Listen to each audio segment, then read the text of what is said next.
Oh shit. Yo, hello, everybody. I know I haven't streamed in a while. Really sorry about that, but I've been working on this Barbie review nonstop. And it looks like it's going to be not only an hour long, but I think it's going to be maybe an hour and 20 minutes long, considering how much footage I have to sift through. Wait, hang on a sec. Just want to make sure if everything is right. Yeah, it seems, it's gonna be a long one because I have a lot to say about this dumbass movie.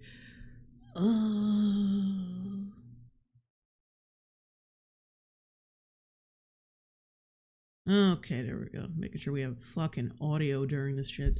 But anyway, yeah, because during my travels, running intel for this review, I happened upon this review. I probably won't be using clips from it. It depends, because there's a lot of, like, I'll find a bunch of clips for a review, and then I won't use like half of the shit I find. So who knows? But yeah, I found this, and I want to talk about it because it seems I sifted through it. It seems really shitty, and I have to do some streaming because I feel like I'm neglecting you guys. But like, I am working on shit. I am working on this fucking review like crazy. It's just to put it in perspective, I recorded 5 hours of fucking footage, and it's separated into like 4 parts, and I'm just getting to the third part of all the footage that I've collected. So not all the footage I've collected, but all the footage I've recorded. So, just to let you know. But yeah, we're gonna talk about this. I said, like, she's one of those the types of people, the person's video we're about to talk about. She's one of those people, like, instead of getting a fucking lav mic, she holds her phone up to her face like a jackass. So yeah, there's that. Oh, and hello everyone in the chat. Oh, Ruined Leon, what the fuck? What's up, bro? Welcome. Okay, let's get on with this shit, cause I'm in such a mind frame to get this video finished that, like, I just, like, I want to stream, but at the same time I want to, like, leave so I can get back on this video because I'm really passionate about it. But yeah, I'm ready to go. Let's do this. Hi, I'm Lichelle, and this Barbie loves to talk shit. Oh, it's so funny to me how a movie catered towards little children. It's not catered towards little children, by the way. There's many reasons why it isn't. And like, I'm sure she's going to contradict herself on that front later on in the video. Because, like, a lot of these people who defend this film think, like, they're confused about who the fuck this movie is geared towards, which I understand. I totally understand. It should be for, like it should be something that everybody can enjoy, like on the level of something like Shrek. I know it's a weird thing to mention, but it's like adults can get the jokes, kids can get the jokes, adults can like it, kids can like it. It's for everybody. That's a movie that is a family film. That's a movie that's for everybody. Barbie is clearly for those fucking over, like, women. I would say like middle class to upper middle class women from 18 to 35 or 18 to 40. Because I don't like, it's like a long ass glorified SNL sketch. That's how I see it. You may not agree. No, I might have some Barbie fans in the chat right now. You may not agree, but that's how it looks to me. Mr. Pickman, $9.99 super chat. Oh great, J-Long, please humble us with a cute Barbie doll. Talk.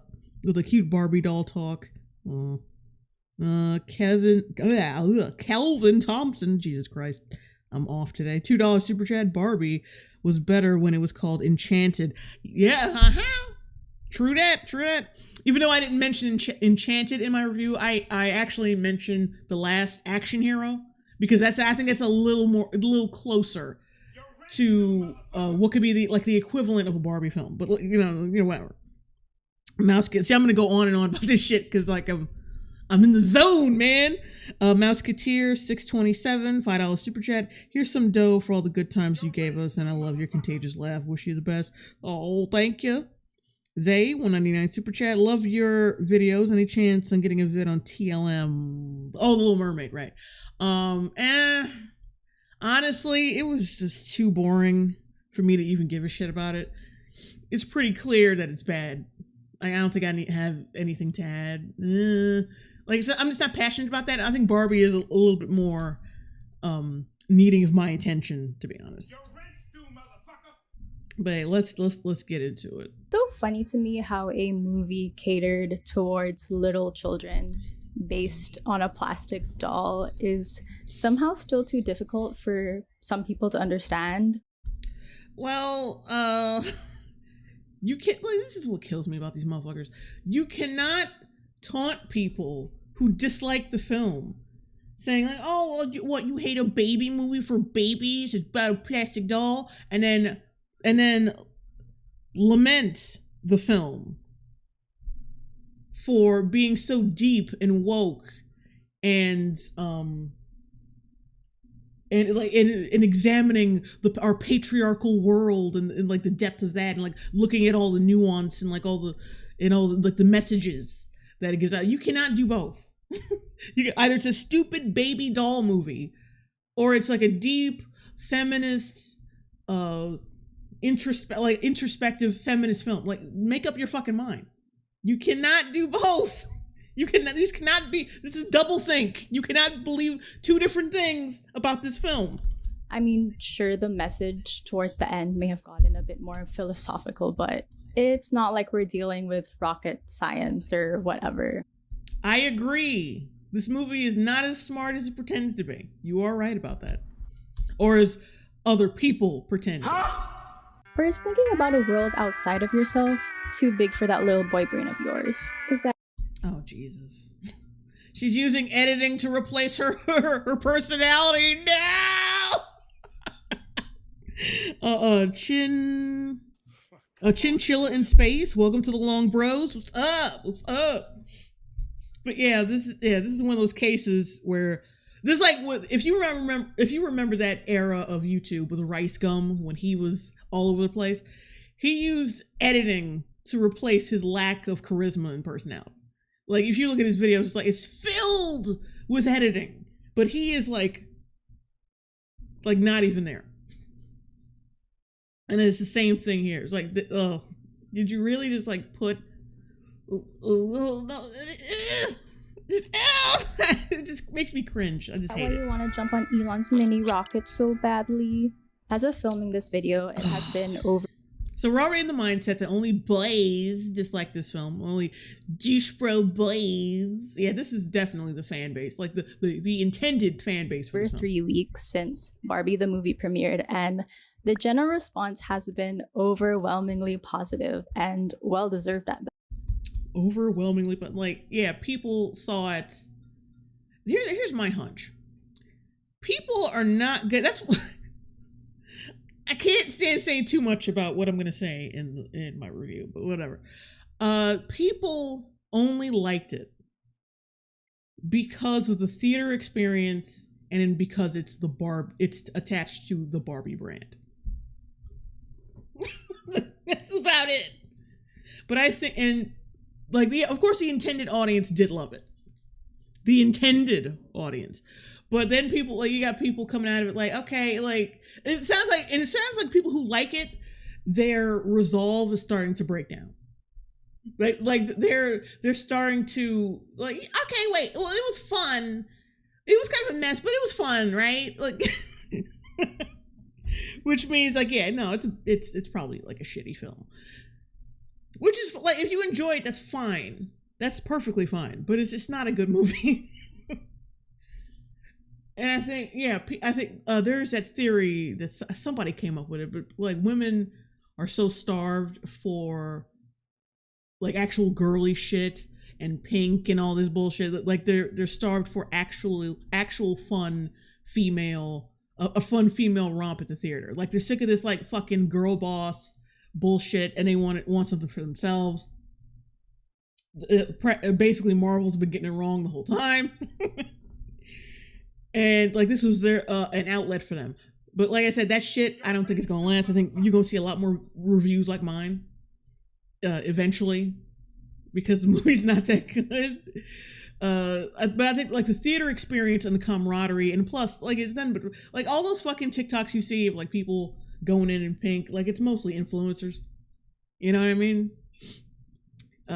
But yeah, that camaraderie, that's what, like, as soon as the movie comes out on streaming, people, like I said, you're going to see a lot more videos like mine. That's all I'm saying.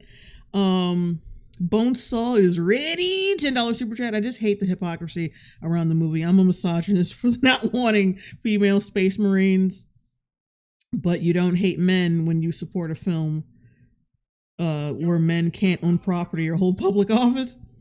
Yeah, it is a bit weird. Ryan, £2 super chat. Hey Jay, hello from Dublin, Ireland. Hello. Love the vids. Thank you. Joe Vinny the hyena, $2 super chat. Hey Jay Long. Oh, sorry, Long. Ugh. No time, no see. Here's my money. Thank you.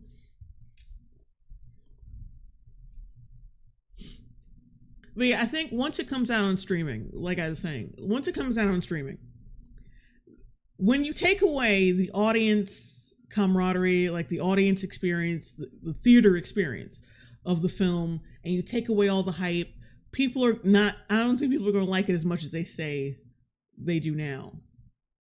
I'm just saying. I think once you take those elements away, the jokes aren't going to hit the same, the feeling isn't going to be the same, and it's like people, like I said, you're going to get way more and more reviews like mine in the future. That's just my opinion. I could be wrong. People could love it just because I'm further proven right with Mattel or like Warner Brothers. It's probably Mattel's doing too, but they're re-releasing the film in theaters in IMAX with extra like bonus footage at the end of the film, by the way. Because they're baiting you to sit through the whole fucking movie so you can see some new shit when they could just release it either on, I don't know, Blu-ray, or just add in the extra scenes with, when it comes out on streaming. But no, they want to bait you back into the fucking theaters. $1 billion just wasn't enough. We need more. For me, it screams desperation. That's just me. Because it doesn't make too much sense. In my opinion. It's received rave reviews from critics, and it broke box office records, with Greta Gerwig becoming the highest grossing female director for a solo movie. And its impact? Is it that much of a fucking... Like, do you really want to be the first female to do anything? Like... I'm not the most... I am not the highest grossing director. I'm the highest grossing female director this year for a solo film. I don't know, just saying. Come on in, gentlemen. Oh, Miss Longbone, Joey Joester. Hey, Miss Longbone, are you going to see Robin Hood? Oh, yes, definitely. Definitely. And I'm praying that it's as bad as Batwoman was. Give me another series, baby. I'm ready. And I think me and Carl are going to tackle Interview with the Vampire season 2. So there's a lot of work that needs to be done this fall. Like a lot. Rin Wesley, $4.99 super chat. As someone who played with Barbies and Kens as a little girl, I didn't like the way this movie put them against each other. Yeah, it's like that shit wasn't necessary.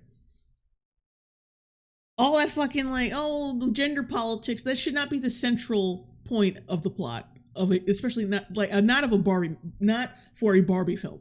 I'm sorry, but no. Like, what are you doing? Oh, Kelvin Thompson. I mean, I don't give a damn what message you're trying to put out there. Stop putting a message, like, it's a Barbie film.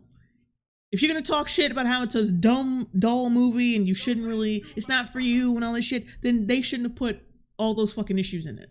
and they should have made it the central plot. Kelvin Thompson, $2 super chat. Weird that Gerwig has 2 sons and wrote this. To be fair to her, I think there was a lot of studio interference because she basically says that there was. I think, but here's the thing. I think it was they were probably trying to make it more about equality than she was. I don't know. We'll see.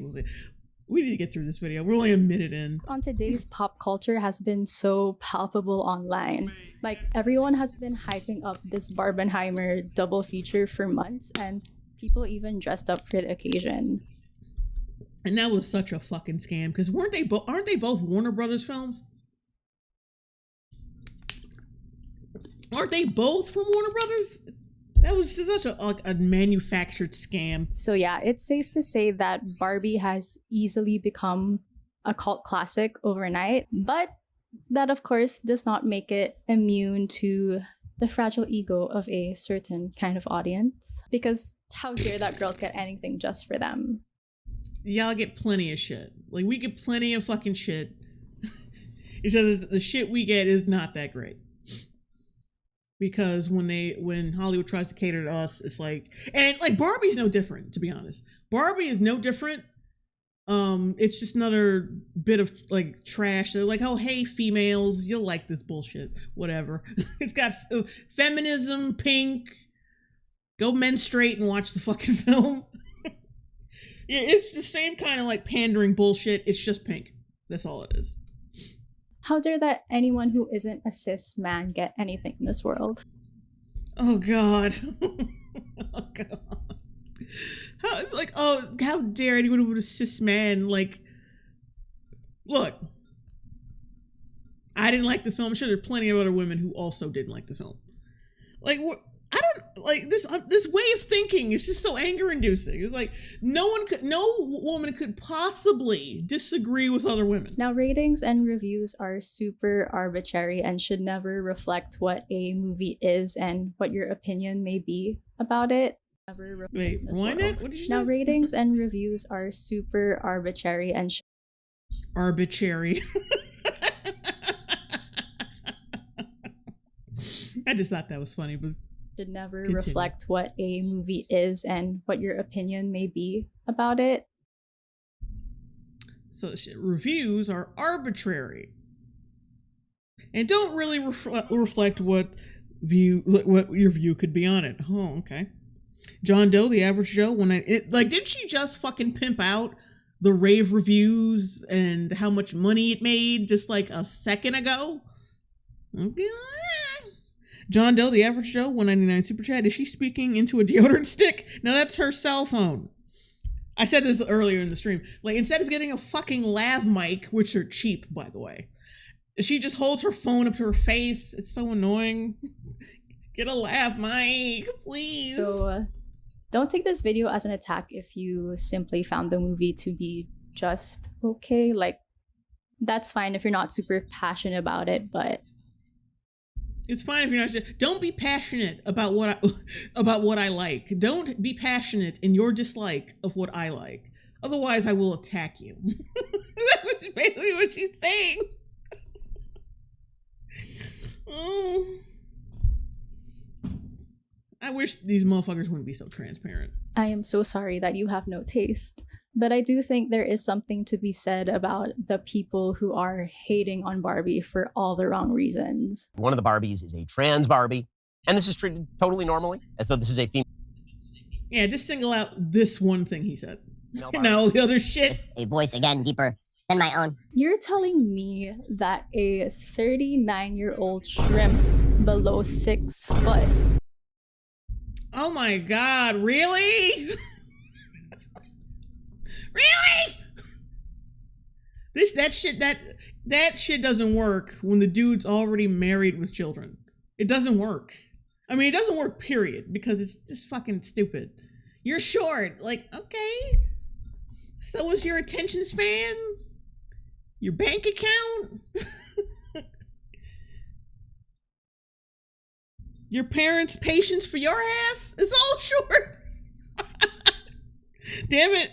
Mouseketeer 627 $5 super chat. The film pushed so many messages and it's a messy takeaway. I think existentialism was pushed in there. Yeah, it just doesn't make sense. Like, because they set up very clear rules about how the world works and how it ties into the real world. So I don't understand. It's like Us all over again. You know, the Jordan Peele flick. It's that's about existentialism and surrealism too. It's like, motherfucker, please, like, your fucking lead character just walked down an escalator to a very tangible scientific research lab. No, it isn't. Whatever. That's a totally different fucking subject. Dingus Jones, $1.99 super chat.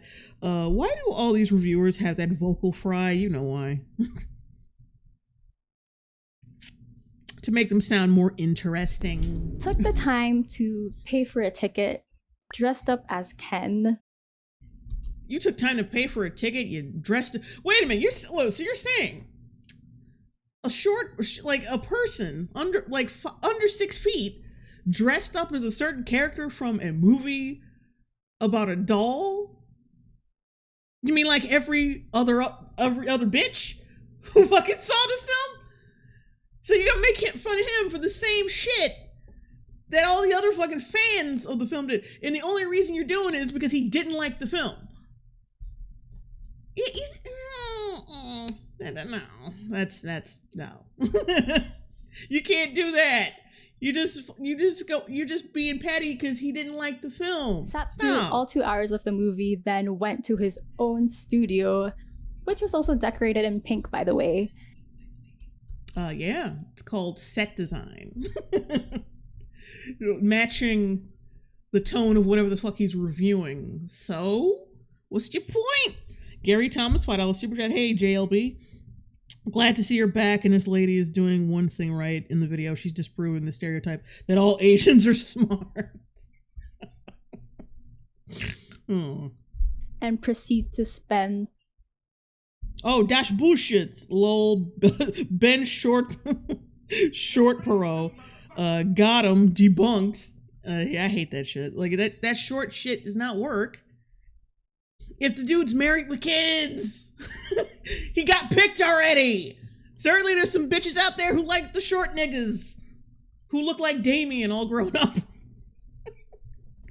Like, that doesn't work. Like I said before, it doesn't work, period. Because, like, it's stupid. So that height is something that a lot of people, everyone cannot control. I don't know why you pick it. That's like saying, oh, dude, you're so lame because you're black. It's like, oh, I'm sorry, am I supposed to change that? The length of the movie to talk about how much he hated it. In the name of science, and which was also decorated in pink, by the way. And proceed to spend the length of the movie to talk about how much he hated. For one thing, thrice the length of the movie. Thrice the length of the movie. For one thing, he was reviewing Barbie and Oppenheimer in the same video. So, see, now it's like, I like she tries to sound into thrice the length of the movie. He was reviewing Oppenheimer and Barbie in the same video, but Barbie got the highlight because, of course, he had more vitriol for that than for Oppenheimer. So yeah, a little context there, but I don't know what the fuck. So, see, before it was like long man bad. The review can't be longer than the movie. Now it can't even be like thrice the movie. Like, make up your fucking mind. In the name of science, and as an advocate for girl math, I actually added up the total running time from all 6 videos, and it comes out to 2 hours 48 minutes. So not exactly 6 videos. He made 6 videos. The length of the movie, let me see but I think he probably makes up the last hour for all the times he was being a little bitch. Like, I'm not an idiot. I know that Ben Shapiro has always been a clout chaser and is clearly just trying to get a reaction. A clout chaser, said the girl talking into her phone from views, LA. But It's so silly how he's capitalizing on it so much. You're making money off hating something I like. You're a faggot. He literally has 6 videos about how this feminist garbage is. Everybody's garbage. Say so. I gotta need more context for that one. Unless he was talking about just the trailer. Question. Oh yeah, he was commenting on the View went after him. So yeah, he commented on it. Okay. More feminist garbage coming to the theater near you. Yeah, he was talking about how there's gonna be a Polly Pocket movie, directed by Lena Dunham, by the way. Polly Pocket, directed by Lena Dunham. Watch her latest movie, and like just feel the bile and revulsion of that thought. Look up the movie Sharpstick. Watch that shit.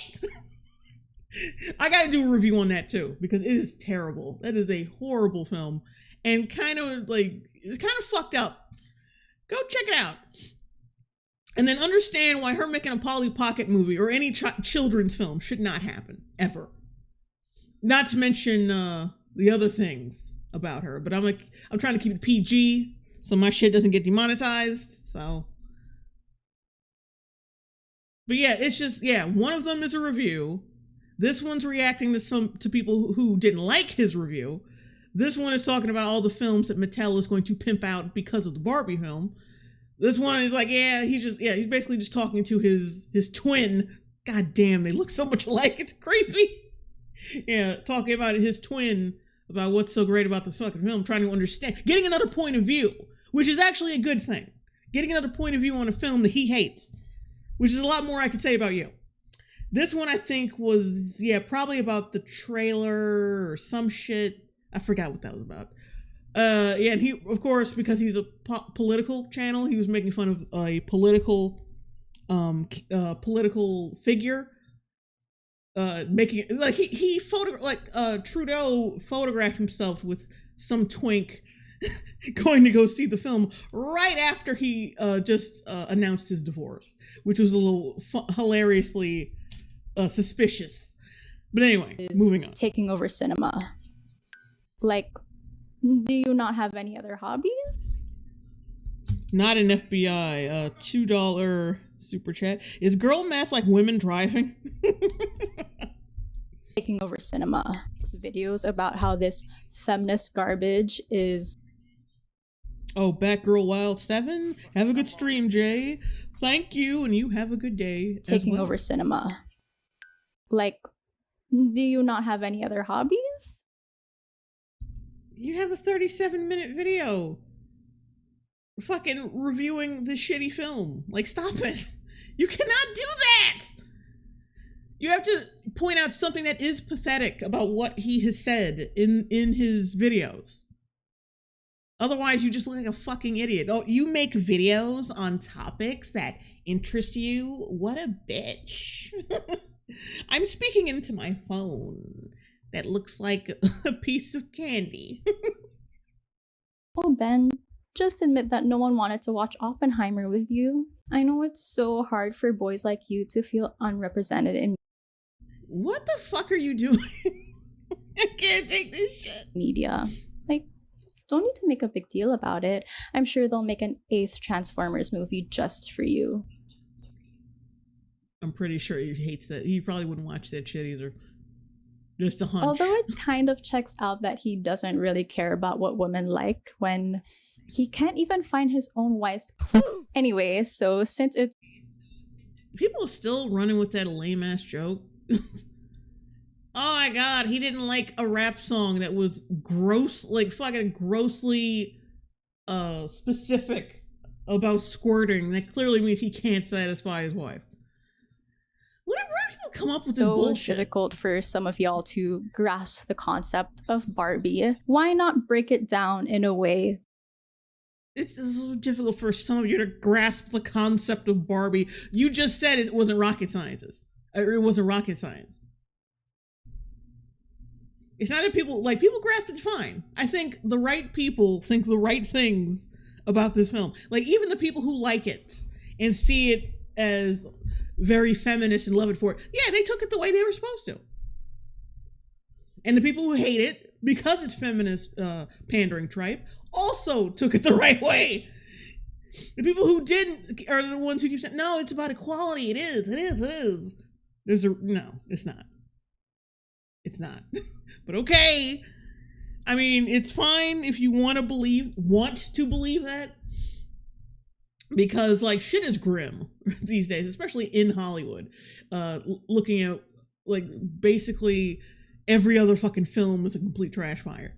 So I understand why you have to grasp onto something. I understand. But the movie ain't good. I'm just saying. Men know best.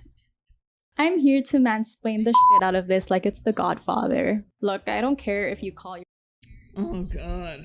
a cinephile, or if you went to film school to become the next David Fincher or Quentin Tarantino.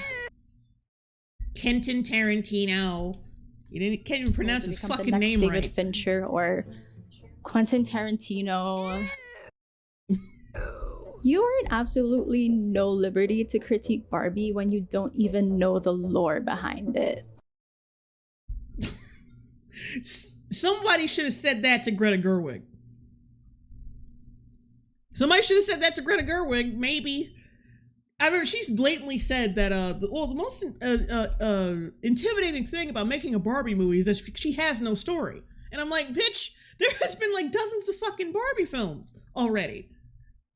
She's been in other people's movies. She's been in the Toy Story films. Like, and she's, like I said, and she's got dozens of her other fucking films. What do you mean she's got no story? You could have borrowed from some of that. I'm just saying. I'm not saying you have to make an adaptation of one of those. But, like, saying that she has no story is also kind of... Oh, you don't think I've seen the original Star Wars trilogy? Well, I bet you can't. Oh, Dylan Smithy. Funnily enough, David Fincher and Quentin Tarantino did not go to college. Even name 5 original animated Barbie movies. Oh, name a few Barbie movies. Name Barbie movies. 43 Barbie movies. How many Barbie movies are there? Currently, there are 43 movies beginning in the 2001. Beginning with 2001's Barbie the Nutcracker, and then. But see, the thing is, even Greta Gerwig did not follow the movies. Even she didn't acknowledge the films. So where's this vitriol for her? Because she didn't follow this shit. She's talking about Barbie doesn't have a story. Oh, doesn't she? She's got 43 fucking movies that you could have borrowed from. Okay, but seriously, like, do you even know how many references to niche classic films there are in... Fucking... This is the same thing this is the same problem Greta Gerwig has, too. You just fucking criticized men who don't like this film for calling themselves cinephiles and over-explaining films and being fans of David Fincher and Quentin Tarantino when you now are fucking are lamenting this film. Well, it has so many like niche references to other classic. Which is it, bitch? Which is it, bitch? You cannot act high and mighty about something and do that. And like, you cannot criticize something and then do that thing unironically. The fuck are you doing? Barbie, dating back as far as 1934. So despite whatever surface level judgment you have of it for being pink and girly and woke, almost every frame is paying homage to... This is supposed to be a homage to that? Classic film that probably shaped the... Okay, the only thing they borrowed from it was the fact that he's wearing all black and the color scheme. History of cinema, or okay, influenced a lot of your own film bro favorites. Or maybe your knowledge of film only consists of... Oh my god, they referenced old movies. By the way, if you like Quentin Tarantino and David Fincher, you're a film bro asshole and I hate you. Stare and the Dutch tilt. Like, I can't believe you call yourself a film lover if you haven't even seen all of the movies on Greta's Letterboxd list. Who gives a shit? All the movies on her Letterboxd? Oh, you mean this one? This one right here? This movie is a rich blend of Gerwig's and Did she even see that? and a triumph. Yeah, we can't hear what he's saying. You could have cleaned up the audio for that bootleg. Couldn't even take the slots. The slots! You couldn't even take the fucking slots logo out. But we can't hear what the fuck he's saying. He's basically just mumbling while you're saying things over it. Like, what the fuck? Maybe we should just watch the movie again together so I can talk through the whole thing. All right, maybe I'm getting too ahead of. See, like I said, this is the demographic for the Barbie film. Fucking empty-headed idiots. Like, no offense to anyone who likes it. I'm not saying you are, but I'm saying chicks like this were the ones who were supposed to partake in this movie and take it for exactly what it is. She's doing the same shit Greta Gerwig does in the film. Like, some same problems with the film she is exhibiting in this video. While being a pretentious film nerd, you are criticizing men for also being pretentious film nerds. What are you doing? Just the hypocrisy. What are you doing? Joe Vinny the Hyena, $2 super chat. Are you gatekeeping being a movie critic? Jake Bobbin writes, gosh, he's so up on her own ass. It's making me angry and depressed. I know. She's from LA. What are you gonna do? Talking into her phone. Greta Gerwig's version of Barbie is just far too complex for a. Which is it? Is it a dumb doll movie or is it too complex? Make up your mind. Gary Thomas, $5 super chat. Also, how much do you want to bet this woman bashing Ben for his height is a stand for Tom Holland and all his 5'8" glory? It wouldn't surprise me. Simple man to understand. So why don't I first break down the plot for you in layman's terms? You know what? I'll even throw in some sensory videos. Do you know what layman's terms is? Do you know what that is? It's not a sexual position, by the way, that you've performed on OnlyFans. It's just in case you have a low attention span. Barbie lives in the secret realm. What the fuck are you doing here? What is this? Is this like some kind of, oh my god, is this some kind of like promotional thing? Or is this her version of showing, wait a minute, is this her, you know how some YouTubers will show gameplay in their videos? Is this her version of gameplay in her video? Oh, that's sad. If that ain't the most stereotypical shit. Come on in, gentlemen. Nobody named Jamie. Welcome to the Long Bros. Welcome. Is she like, oh, that's the most stereotypical, like, oh, I only play games on my cell phone. Like, that's as far as being a gamer if she goes. Oh my god. It's just, oof. Of Barbie land, secluded from the real world. And everything seems to be. It's not secluded. They know what the real world is.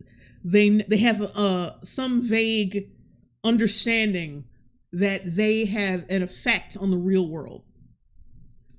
And besides, like, they're basically right next to the real world. They take like a couple regular modes of transportation to get there. They're not secluded. They're not really that secluded.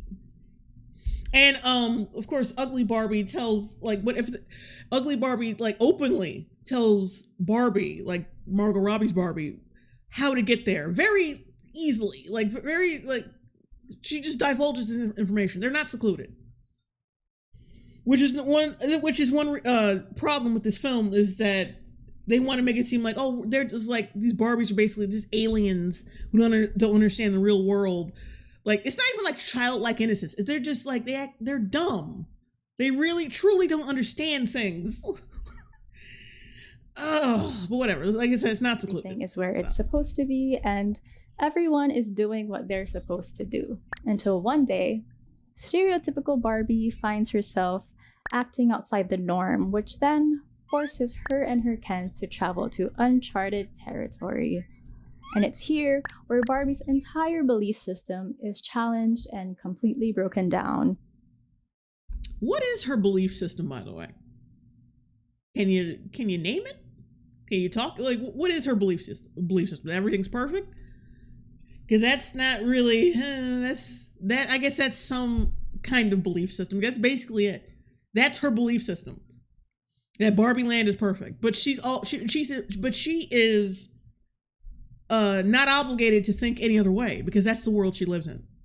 It's not like she has to understand the real world and how it works, because she lives in her own world. She doesn't have to change any, like, you know what I mean? Like, so that's another problem with the film. It's like, why does her worldview need to be changed? Doesn't make any sense. Ken learns that he has a lot more power than he realizes. So when they return, there is obvious conflict between the Barbies and the Kens, but they eventually find a way to compromise and come to their own realizations of what once divided them. Not only restoring the balance to their world, but even recognizing the flaws in the past systems of Barbie Land. They don't acknowledge any fucking flaws. The president, like, flippantly says at the end, I don't think any, like, Barbie or Ken should live in the shadows. And that's about as far as it goes. That's all she says. That's basically it. They don't acknowledge they don't acknowledge the problems that the Kens have in their society. That they're fucking homeless, bitchless, powerless, that they are basically just servants to the bar. That's not addressed. And if it's not addressed, how the fuck are you gonna fix it? It's almost like President Barbie is a real politician. A real world politician. So it's like, how are you gonna fix people's problems when you do not acknowledge them? They weren't acknowledged. They just said, oh, we don't want you to live in the shadows anymore. What the fuck does that mean? That's some vague bullshit. That don't mean shit. It doesn't mean anything. But whatever, let's go. It's the fucking hero's journey, y'all. I keep hearing... It's the hero's journey, y'all. Let's go back and read that stupid shit.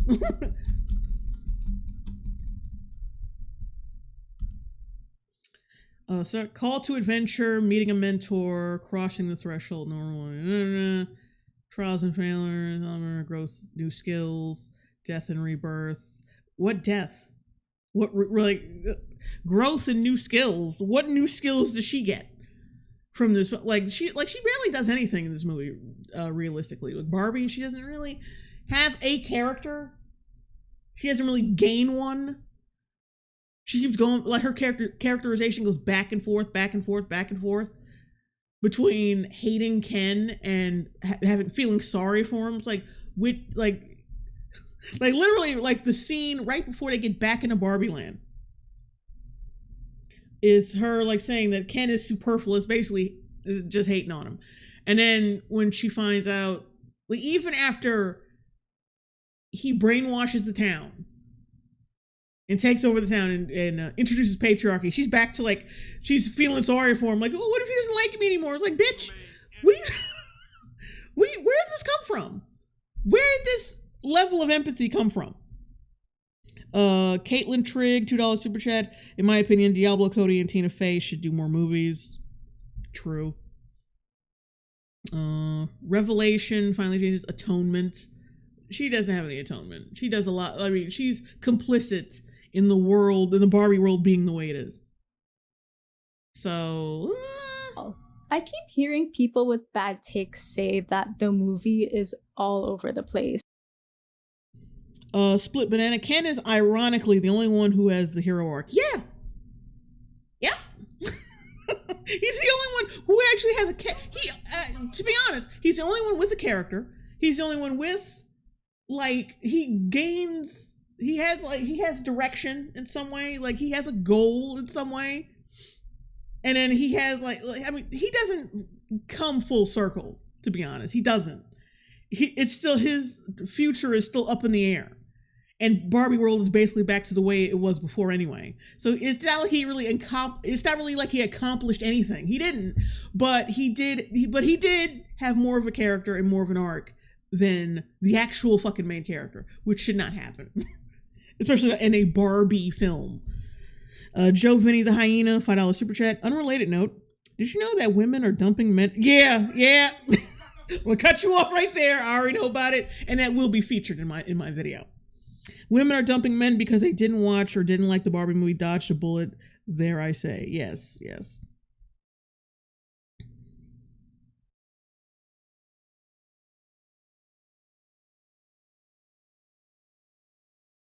Mad Song 01. The Kens were homeless and the movie ends with the Kens still being homeless. Yeah. I would understand, like, if that was actually a commentary on how people are treated anyway, in the real world, like, oh, politicians, they just pay lip service to certain topics, they don't change shit, then I'm like, okay, cool. But then you can't in the same breath say that equality was achieved by the end of the film, because you know that's not fucking true. You cannot have both. You can't have both. One contradicts the other.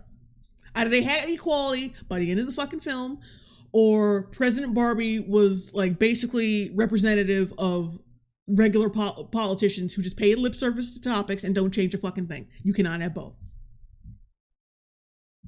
I'm just saying. When it literally follows one of the most basic story structures that we were all taught in English class.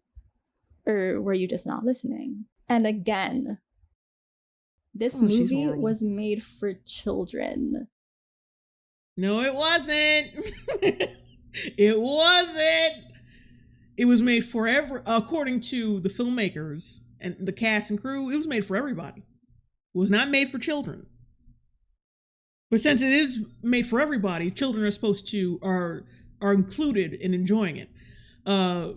Which makes some of their jokes and themes kind of like questionable.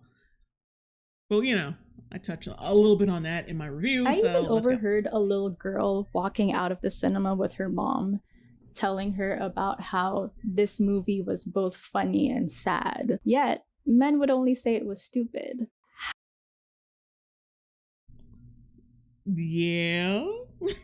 They're not wrong. But like, you're making it seem like it's a man thing, and it's just people who don't like garbage films thing. Roger Jack, £5 super chat.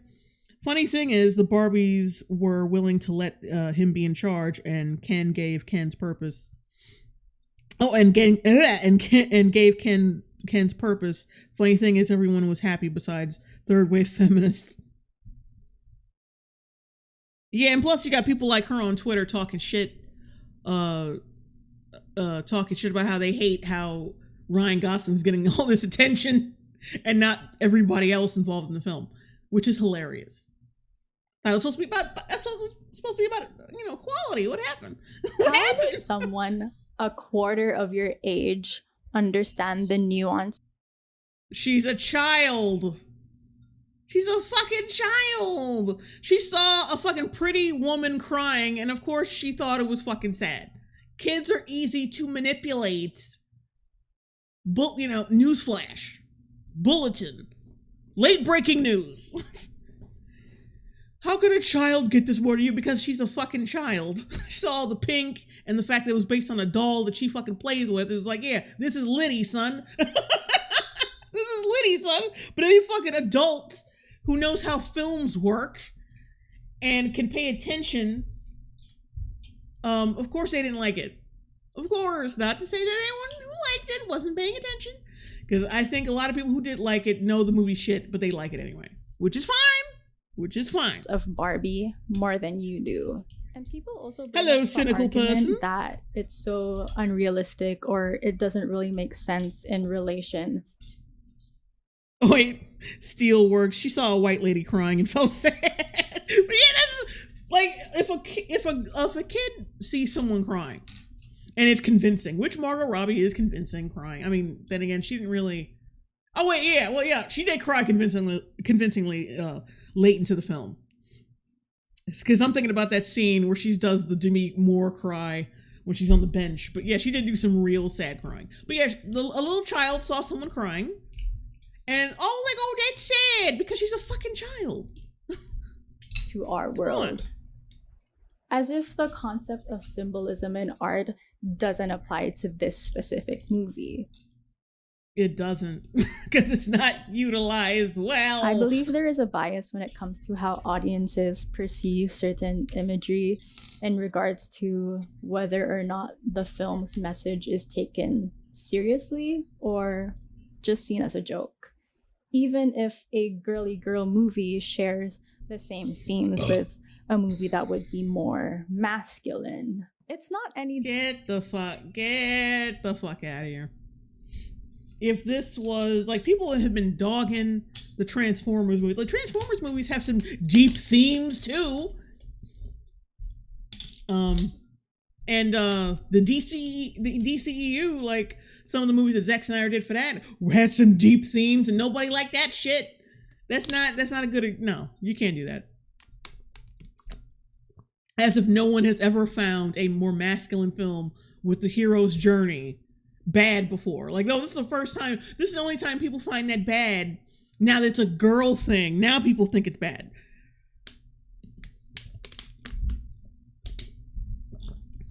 Girl. Different than Harry Potter, Lord of the Rings, or any superhero movie for that matter. Barbie is in fact... She put Barbie on the same level as Lord of the Rings. Mahler, I hope you're watching right now and you heard that shit. I would love to see how he, like, if he's watching this shit, I would love to see how he looks, how he would look hearing that shit. She's putting this fucking Lord of the Rings on the same level as fucking Barbie. Get the hell out of here. Equestrian $5 super chat. This movie was made for children. The movie where in the first 10 minutes there's a scene where two guys threaten to beat each other off. Yeah. 3 Paragon $5 super chat. Hate to be petty, but it's hard enough to watch without audio lag. It's hard to watch without the audio lag or the sock on her phone. It looks like she's teasing herself with a popsicle.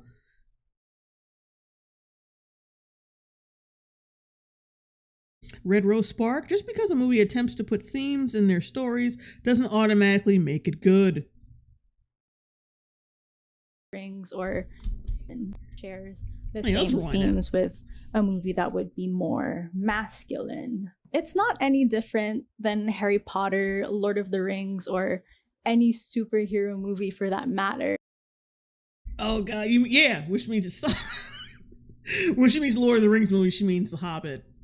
Or, no, she means Rings of Power. That's what she means. Yeah, Barbie's on the same level as Rings of Power. Yeah, you know, you're right about that. You're right. 100%. But you know, Mahler, like, getting back to what I said, you know, Mahler was like, if he's watching, I hope you're watching and you heard that shit. Because I would love to see him faint. Barbie is in fact within the fantasy genre. Like, clearly women don't have that much power in society. Oh, whew, there we go. Mr. N, $5 super chat.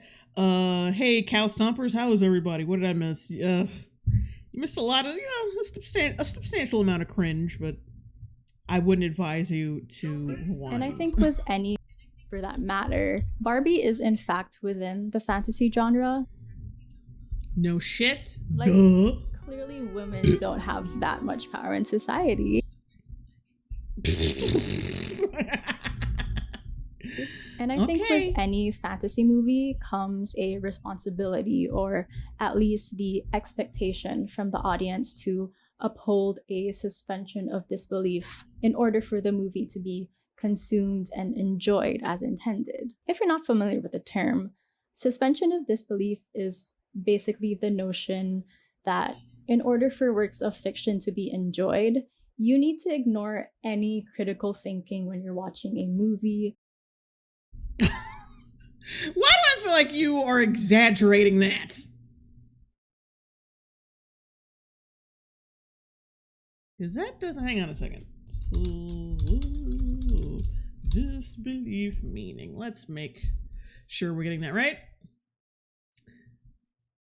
Suspend disbelief. Temporarily allow oneself to believe something that isn't true, especially in order to enjoy a work of fiction.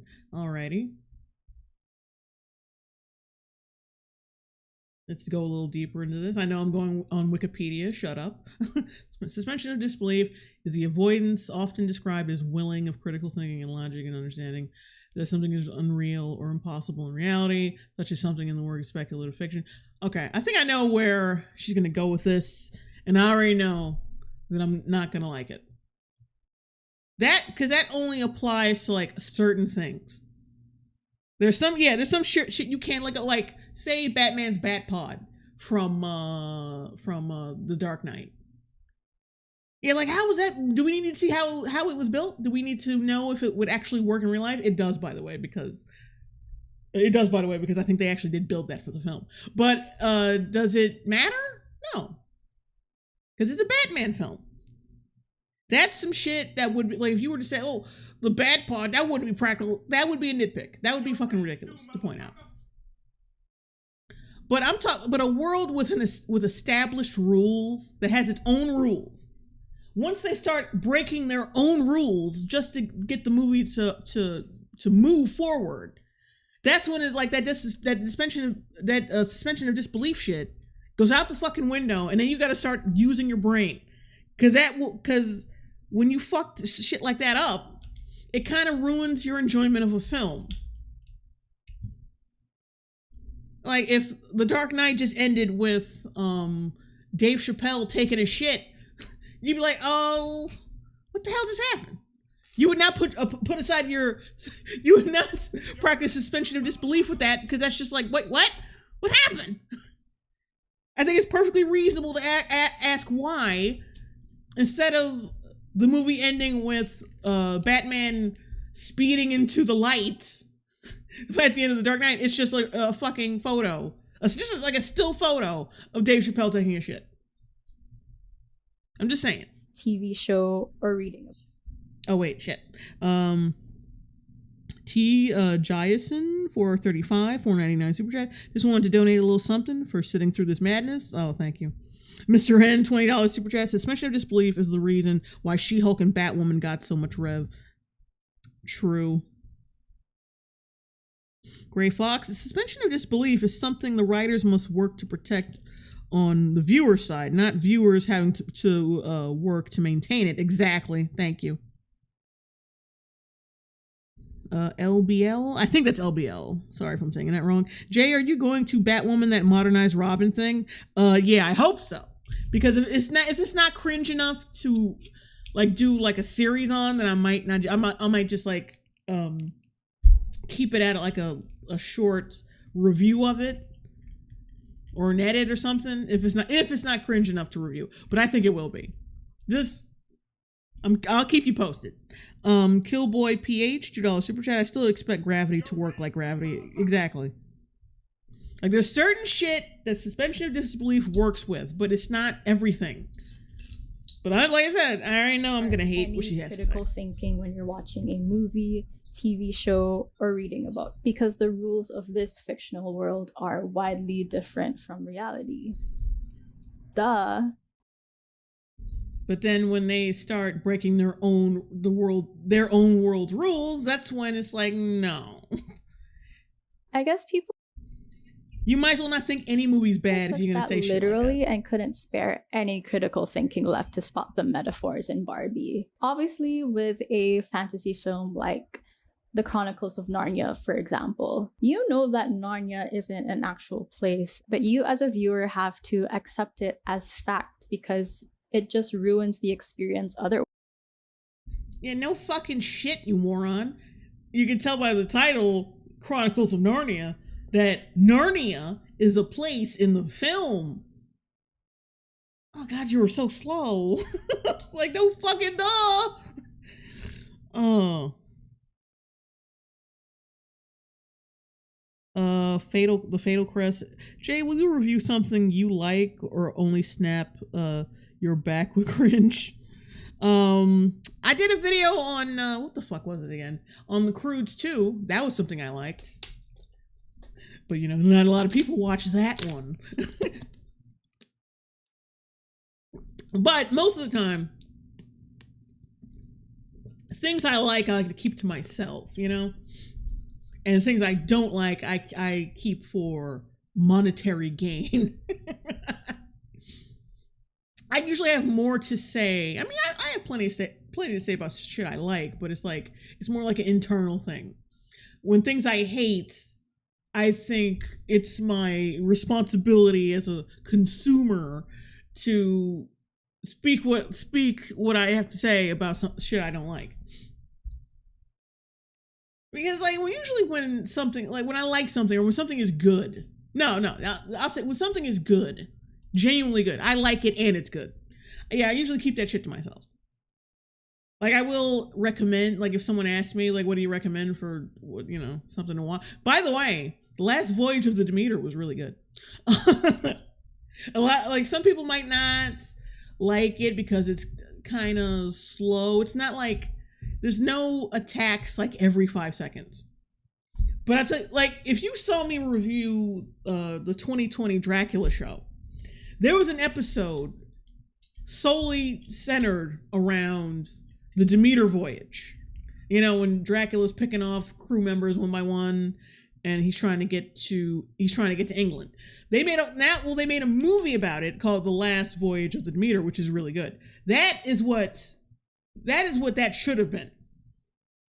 The Moffat and Gaddis fucked it up, but the filmmakers behind the film that came out this year, like a month ago, I think, they did it right. I mean, it's still slow because of course it's gonna be slow.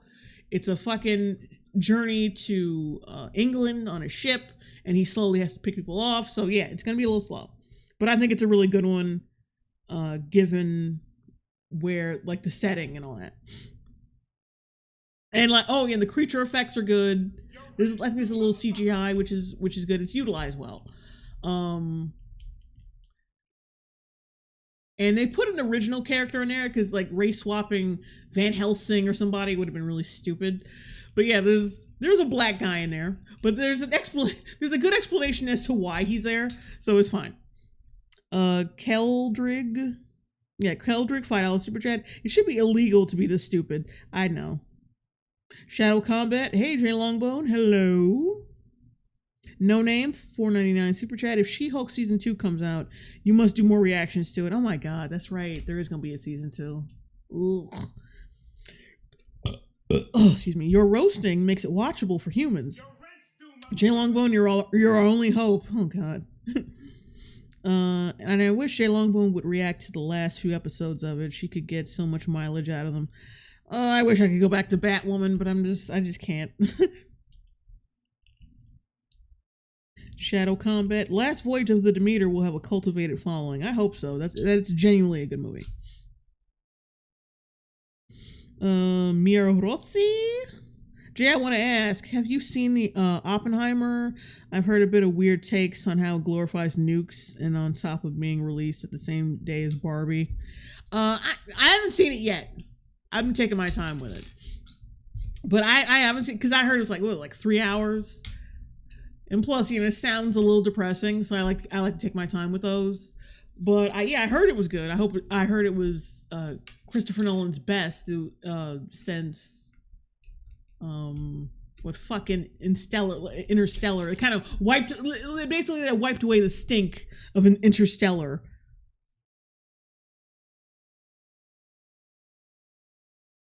Three Paragon, $5 super chat. Just replace the phone with Dong and she'll be in her proper career setting. Okay, all right, let's get back to this. Your 8-year-old self was not questioning it at the time. In another instance with a non-fantasy but still fictional story. You weren't questioning why Narnia had Narnia in it when you were 8 years old. And no fucking, we wouldn't be questioning it now. No fucking shit. It's the setting of the story. It would be absolutely ridiculous for someone to say that they give a beloved movie like The Godfather only 1 star solely for the fact that it's not a true story. Yeah, I don't know. It's not really an accurate representation of Italian people, so I wouldn't give it 5. Did I just talk about the Chronicles of Narnia and The Godfather in the same breath?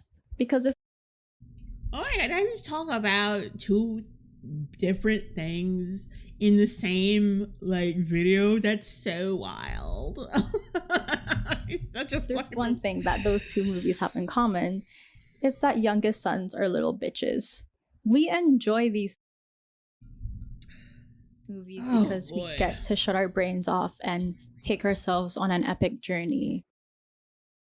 I remember this quote from Spill.com. Spill.com used to be like a reviewer, like they were reviewers, but they had like animated videos that would illustrate their reviews. And like they were reviewing, I think it was Transformers 3, and one of them was like, "Oh, I should just turn my brain off. Those assholes turned their brain off before they were given birth to." I gotta find that I need that clip of him saying that. I need to use it against people like this. I need that clip. And it really is a disservice to the movie when you don't fully allow yourself to take it in as it is. Your lack of enjoyment is entirely on you if you went into a movie thinking that it was already a waste of time. In the case of Barbie, no, it's the onus is on the filmmaker. Like, yeah, I think I might think the way I think walking into the film. I might have some I might have some prejudices, but it's on the filmmaker to prove me wrong by it being a good film. I mean, you just went in wanting to hate it. You went wanting to hate it. Like, no one wants to hate a film. We hope that we actually got our money's worth in entertainment. We hope that we do. We're praying that we do. But at the same time, Barbie, like, you kind of already know what it is going in. You know it's gonna be some feminist drivel because they had a fucking feminist make the film. Like, no offense, Greta Gerwig probably is talented, but like, look, it's Hollywood. They still got those biases. They still got boxes to check. They still have a job to do. Let's just say that. And they still think what they think. So, yeah. And plus, given the reputation they have now of just ruining IPs, like already established IPs, it wasn't that far off to assume that it was going to be shit. Now, I'm not saying that people went in that I went in like I'm ready to hate. I'm gonna fucking hate it no matter what. Like, no, people are always willing to like something. You just have, like, the movie just has to be good. Like, the filmmaker has to prove me wrong. And if they don't prove me wrong, then no. It's not my fucking fault. It's the person who made the film's fault. Just saying. It's supposed to be childish, and the dolls are supposed to be oblivious and innocent. So they're not innocent, but they're not, it's not like obliviousness. They're just fucking stupid. They're dumb. And also, like, that dumbness is selective because they know feminism exists. They know the real world exists. They know that they have the ability to have an impact on the world. They know all that shit. They know, and like some of these Barbies are like scientists and like the presidents, famous authors, like famous journalists and shit, lawyers. But although they're just so you can't have both. But they're just such innocent little babies. Like they can't have an innocence about them. But you cannot have both. They're very smart and intelligent women. They don't. But then in the same breath say, they don't know nothing about nothing because kids play with them. It's like, no. I think the Barbie movies did Barbie a lot better, but that's like, of course. 3 Paragon, $5 super chat. Even Barbie getting simped by online Filipino prostitutes. Jesus. Yeah, of course, Barbie always has this innocence to her, but she's still not retarded. Like, they don't, like, I remember her being depicted in like the Toy Story films. Yeah, they got it right. I think in some of the some of the Barbie films, they got it right. Even though I don't fucking remember. Oh God, I don't remember. I don't really remember seeing them. It was a long fucking time ago. But I think from what I've seen, I've seen clips over the years. On top of the movies that I might have, that I remember seeing, that they get, like, she's innocent, but like she's still intelligent, gutsy, and all this shit. Like, you can, but like being childish doesn't automatically mean that you're stupid. And the Barbies are definitely stupid. Keep in mind, these, like I said, these are intelligent, accomplished lawyers, lawmakers, scientists, but they got punked by a blonde doofus in a day. Just from him having ideas, because we don't know if like there's any physical force, but they got punked by him in a day. So these are like strong, independent women, matriarchal society that they've been building up and propping up for a better part of 64 years, but they get punked by a fucking man with an idea. Like, no, like, they're not childish, they're just dumb. They're just very weak people, despite being portrayed as the opposite of that. They want it, like I said, they want to have it, like the movie wants to have it both ways. And I don't want to explain too much because I got it, it's in my review. I don't want to say too much. If you were annoyed or cringed out by the dialogue, then that means that the writing and acting were pretty damn effective, because yeah, they're effective at being shit. That was the fantasy. It's like how everyone thought that it's the fantasy that like a matriarchal world is a fantasy. Okay, but like, you don't find it reasonable that people were cringed out by a matriarchal fucking society? Because it's supposed to be like, because allegedly, according to other people who like it, the movie's saying that it doesn't support matriarchal society or patriarchal, that both are harmful. No, they don't. But by going by that logic, why is it unreasonable that people were cringed out by a matriarchal society if it's being portrayed as just as toxic as a patriarchal one? What's the problem? What's the problem with people being like freaked out by that? 2019 Joker movie was so pretentious, but oh my god, go back. That was the fantasy. It's like how everyone thought that the 2019 Joker movie was so pretentious, but I swear the film bros will continue to defend Todd Phillips to their grave to say that the Joker was supposed to be unlikable, or yeah, he's the yeah. Like, yeah, he wasn't a good person. What the fuck are you talking about? Mr. Ann, $100 super chat. What's up, Miss Ann? Hey, a YouTuber by the name of Jack Saint pointed out how the Barbie movie uses the Kens as a representative of misogynistic ideas, while Barbie represents the state of toxic feminism. So yeah, this is one of those takes. This is one of those takes, good with the bad kind of films. Maybe I'd check out the vid. Like I said before, he has every right to believe that, but he's fucking wrong. It represents the state of toxic feminism, but like even the fucking filmmakers and the cast and crew celebrate that the matriarchal landscape in the film. Although they point out that both are toxic, but they don't point out. They point out all day long in that movie why the patriarchal side is toxic. We're clued in on that all throughout the fucking film, but we're not really told why the matriarchal world is toxic. It's just kind of, like I said, it pays lip service. Like I said, the president at the end says, "Oh well, no, Ken and Barbie should live in the shadows." Okay, but what is it? How are they living in the shadows? How are they being discriminated against? How? You told us all how when it came to the patriarchy side. How on this side? And they don't tell you. They don't fucking explore that shit at all. You know, us as a viewer, like if you have a brain in your head, of course you can watch the film. As an adult viewer, can sit back and say, "Oh, this kind of seems like bad."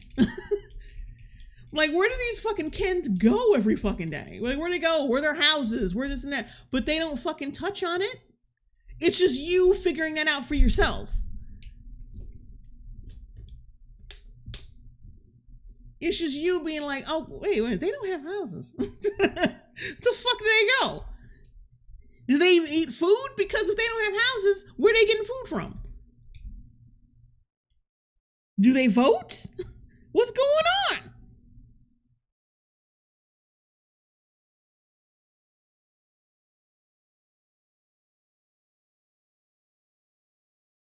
It's not a good fucking story. It's just not.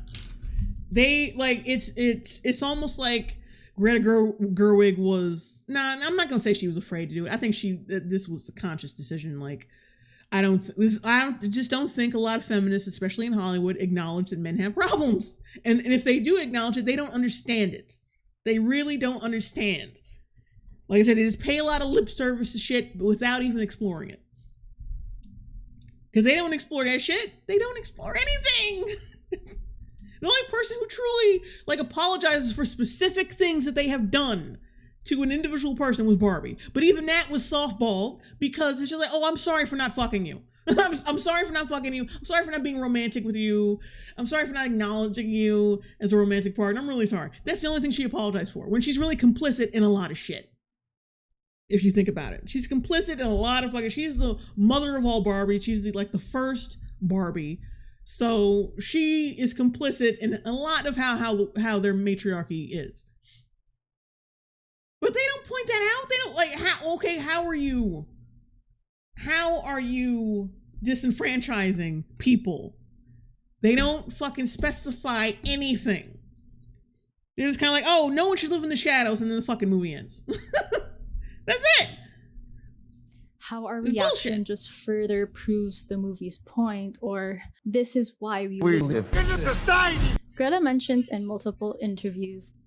Oh, that was a terrible edit. Let's go back. Just further proves the movie's point, or this is why we live in society. Greta mentions in that was multiple terrible. Interviews that the entire concept of the movie was based on this idea of artificial authenticity. The theatricality and the colors and the way that it never pretended to be anything other than on a soundstage. I like that. I like that authentic.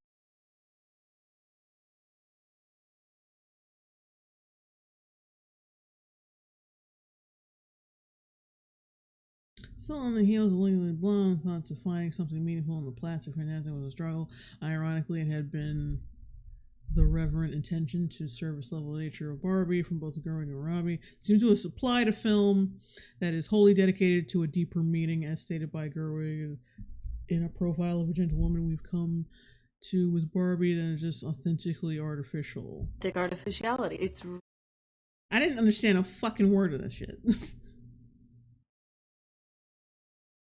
We had not embraced femme or the bimbo as valid feminist archetypes yet. That's because people in your own fucking community don't like anything feminine. That's why. Who the fuck you think? Who the fuck you think is pushing the girly shit out of feminism? Feminists. They don't like that shit. And even at the end of the movie, Barbie starts wearing fucking Birkenstocks and just completely loses all her glamour. So if y'all pushing the shit out, y'all are ruining that. Really heightened. Which makes complete sense because Barbie is a toy doll that was mass produced to represent girls as a whole, and duh. Oh my gosh, she wanted stuff to look fake because Barbie is fake. Like,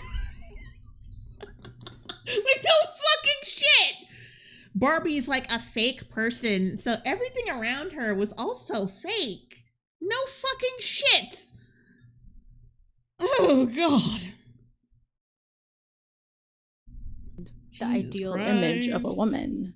So of course the Barbies in the movie think that everything is perfect because they live in this pink fantasy echo chamber. The interactions between the Barbies were supposed to imitate how little girls would play with their own dolls.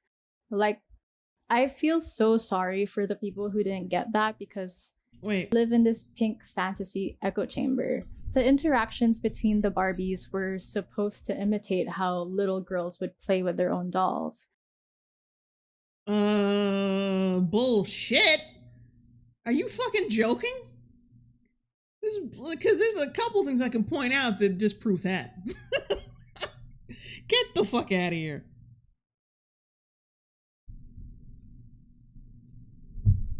Some of this shit was just retarded just to be retarded because they thought it'd be funny. If Adam Sandler made this shit, nobody would think this movie was good. If Adam Sandler came out and said, yeah, I made the Barbie movie, people would immediately change their opinion. They'd be saying the same shit I'm saying. Just change the names of the directors and be like, oh god, you could tell Adam Sandler directed this shit. Look how dumb it is. It's so dumb. Like, I feel so sorry for the people who didn't get that because clearly they no longer have that inner child. And diving even deeper in, this is just like how girls play with their dolls. Like, no. There's nothing that reminded me of that. To that, Barbie as a brand. 3 Paragon, $5 super chat. People say Margot isn't mid, but I think they chose her specifically for that reason. Mr. N, $10 super chat.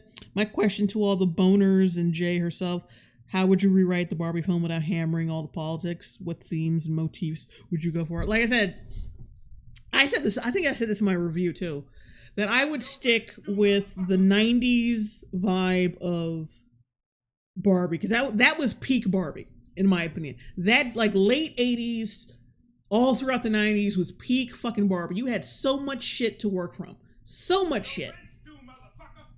And I would not have, Barbie Land, regular world. No, fuck that. Barbie Land is just, like, there is no real world. It's just Barbie world. And then you wouldn't call it Barbie world. We would just, like, have Barbie and Ken as characters.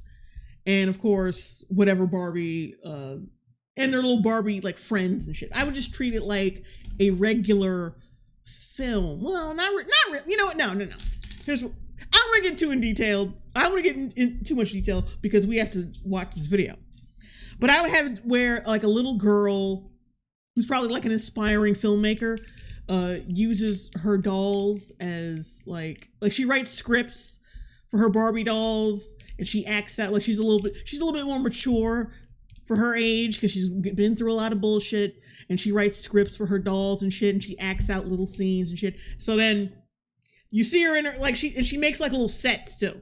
So we see her like acting the shit out with her dolls, filming it with her camera, and then like we cut away to, as it's going, you go back and forth between the real human footage of Barbie and Ken acting out the scene as she's playing it out in her bedroom. And it's like it goes back and forth, and you do it like that. And of course, like, and if it's gonna be wholesome, it's gonna be fucking wholesome. Not this fake ass wholesome shit where people just act stupid. It's gonna be like real wholesome kid shit.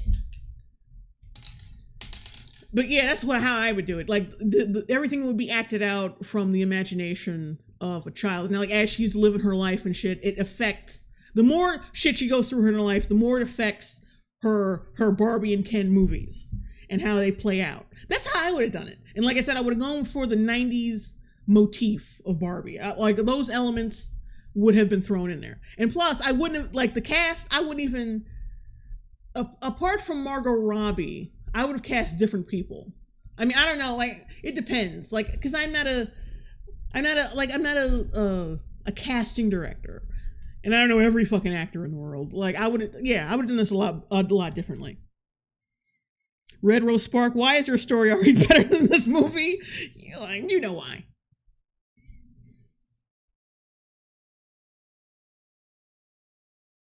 Doodle Dude, 2000 Barbie films. Use those as an outline. Maybe have a human older sister telling her younger sister tell her Barbie characters. I mean, that sounds like... See, that sounds pretty good, but like, I would only take inspiration from that, because I don't think, like, they had...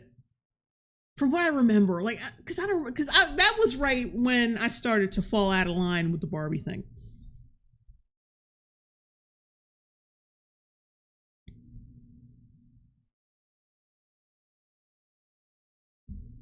Mitchell Poppy, Henry Cavill is Ken. Like, right when he was doing, I would have cast him as, like, Ken right when he was doing Man of Steel.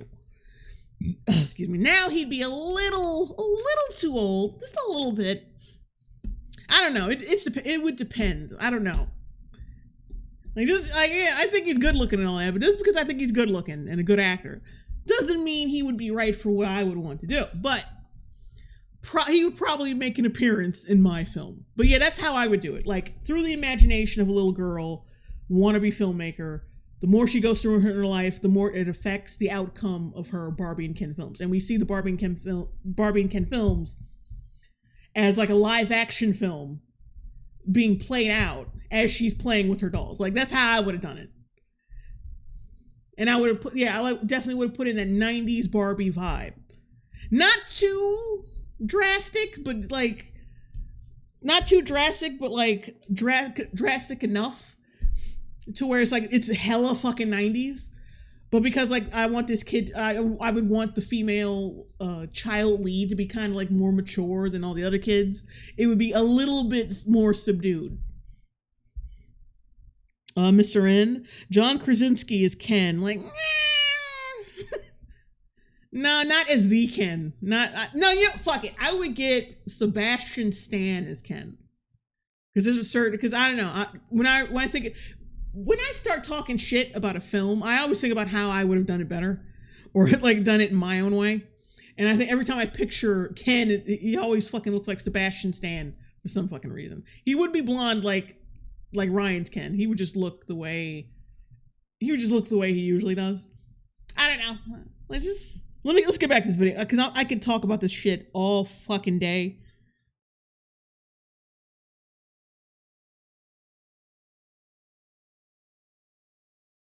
Like I said, that's like, that casting is indefinite. I'm just saying that's like how I picture. That's how I picture it right now. I'm talking like I'm about to make this fucking movie. Let's get back to this goddamn video. And has been historically criticized for not being inclusive and being performative when it comes to women empowerment. Really, they no longer have that inner child. And diving even deeper into that, Barbie as a brand has been historically criticized for not being inclusive and being performative when it comes to women empowerment. And they still are. Not for women, but like for every other fucking group they're trying to pander to. And this movie is no different. Like, why do you think they hired a fucking female director? They could have hired a director who actually has experience with a fucking toy film or like a genre film. Like, they could have gotten any director they wanted. They got a director who was a fucking feminist who had Oscar affiliations.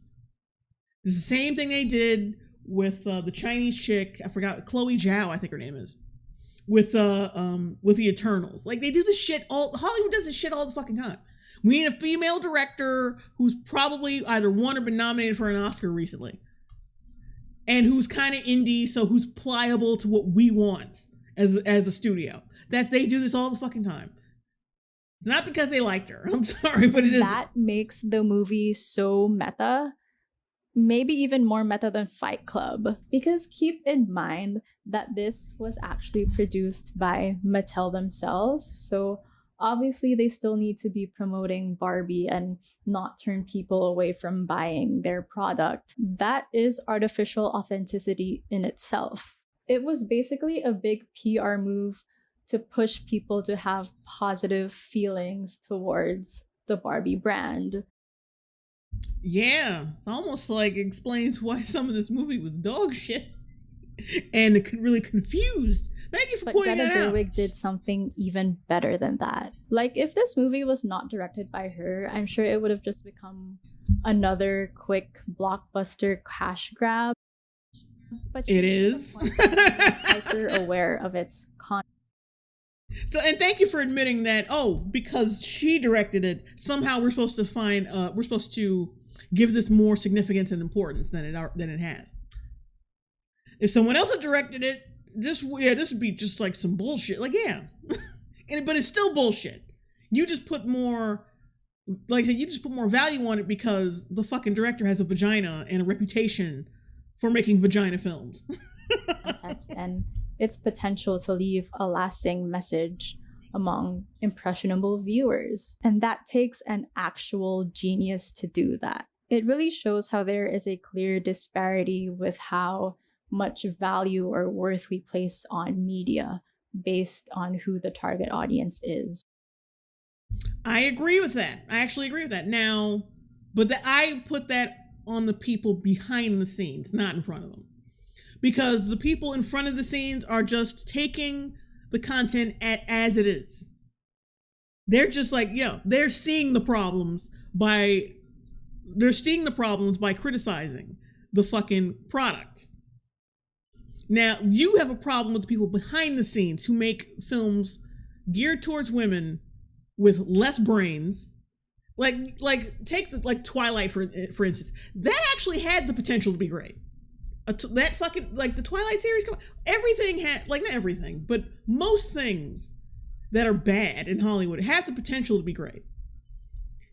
But when your only focus is your bottom line, or to pander, or to just this, we just want this demographic to see this shit, and then you dumb it down based on that, then there's a fucking issue. And just like the Twilight series or anything else that's geared towards girls or women, it's not as good. They focus more on the superficial shit. Like with Twilight, the guys are just so hot. I want a hot vampire boy. And they just focus on that instead of making it a good vampire film, period. They just focus on the romance and all the girly shit. Oh my God, my boyfriend bought me a house. My boyfriend's got money. They focus on the lowest common denominator of women, or our basest, primal monkey brain instincts, instead of making a good fucking film that would actually make you think and would actually be a good romance film. A good romance action fantasy film. Instead they stuck with the lowest common denominator. And it's the same thing with Barbie. It's the same fucking thing with Barbie. The only difference is, like I said, the director has a vagina and makes vagina films. So you think it has more importance than it does. It doesn't.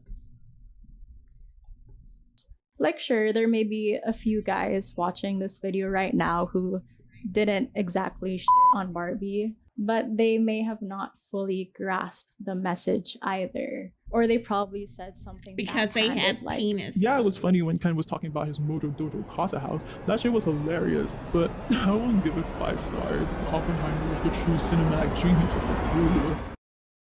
Yeah, Ryan Gosling was carrying that fucking movie on his back. What?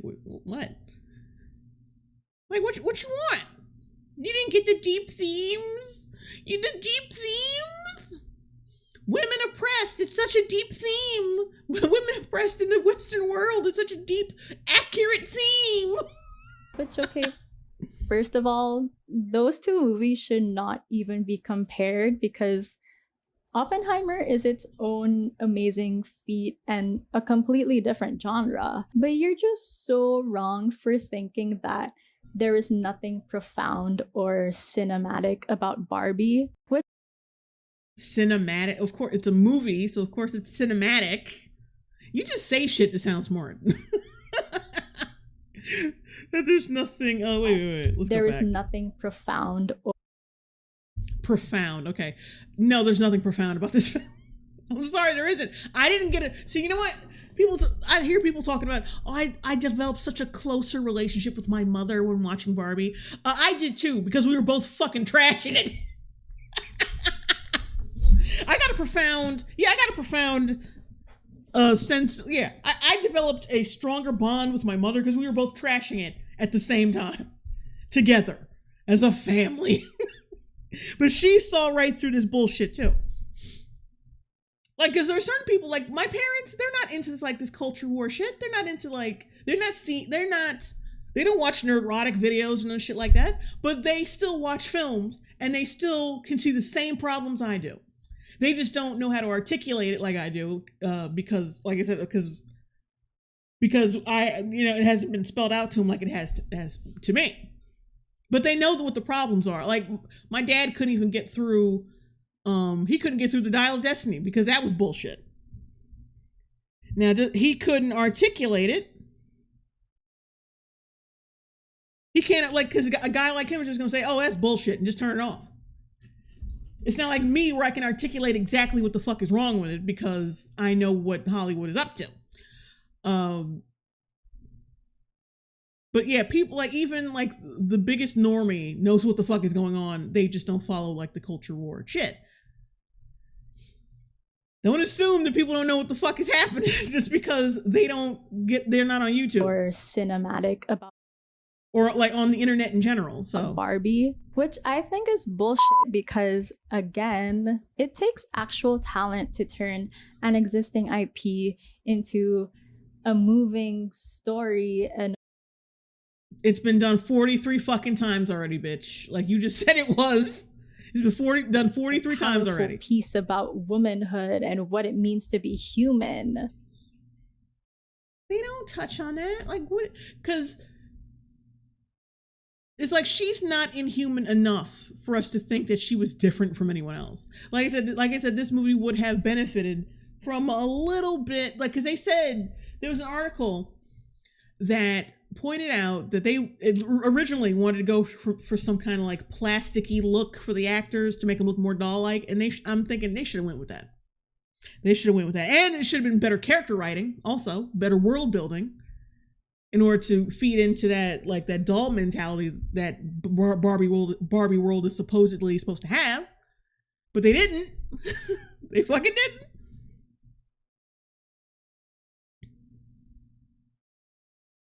Mia Rossi, Jay, why would you inflict your parents with cringe like that? They had to go through the movie with the conclusion being with a being genealogist ending.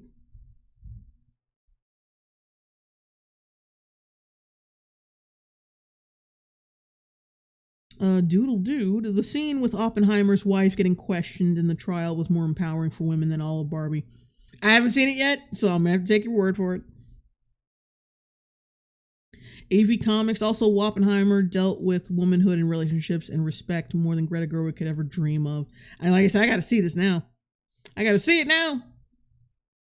I mean, I already wanted to see it, but now I really want to see it.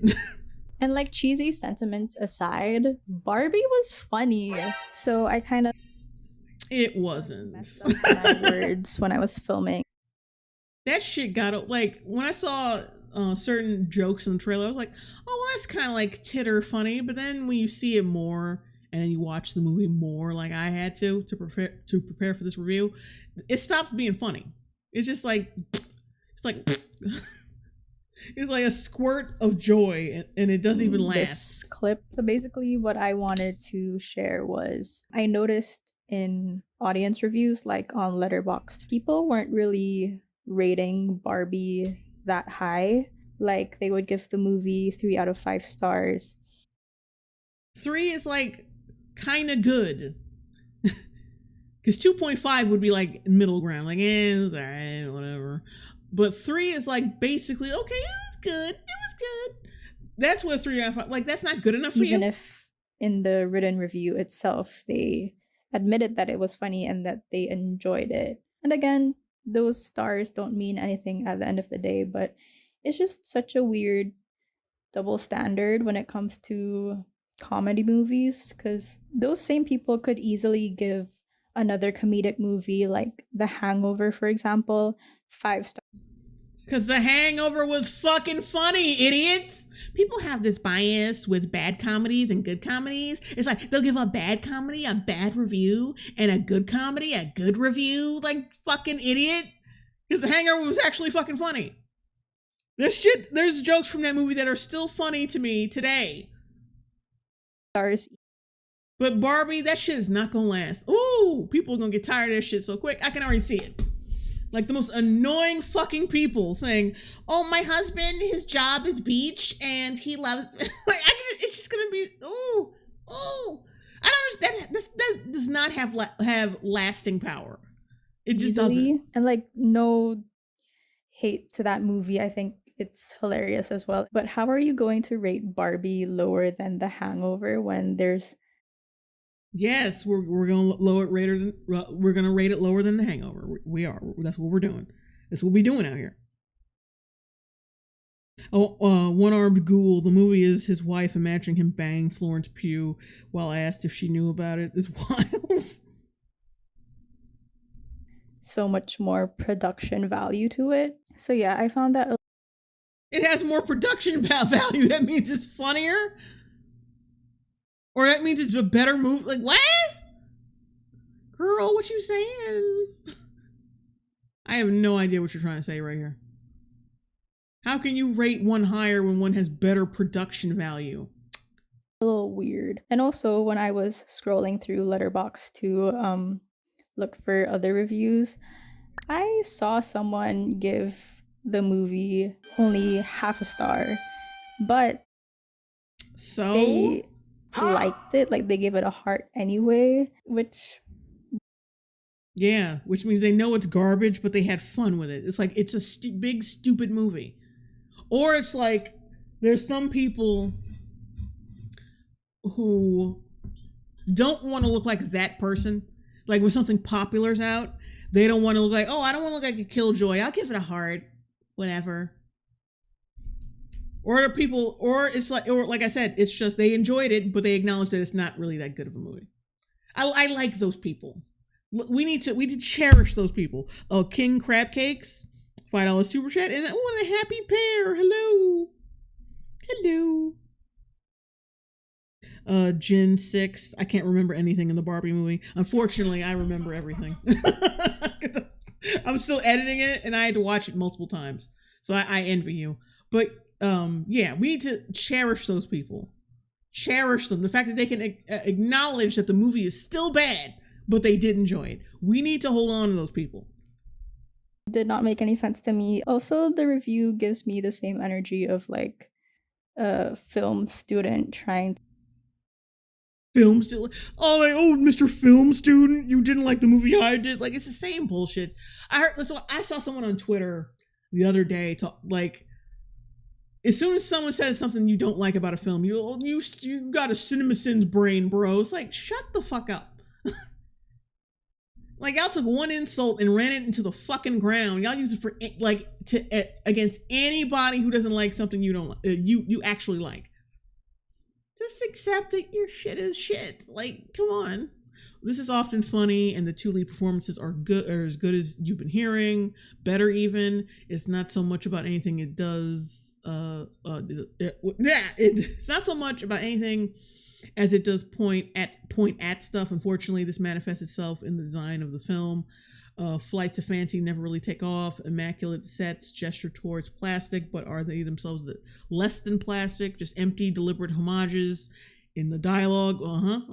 And Mai's on scene and diegesis. You're like, okay, now you're getting a little wordy and are weirdly enervated. Bummed to say it, but a lot of this just doesn't feel fully realized to me. Oh, yeah, I'm 100% right. Some of the wording, did get a little film student-y, but like, are they wrong? No, they're not wrong. Be mad that they're wrong. Like, yeah, you pointed this fucking out because they used big words you didn't understand. And then you got angry. It's like, yeah, I'm gonna get you, you film student, bro.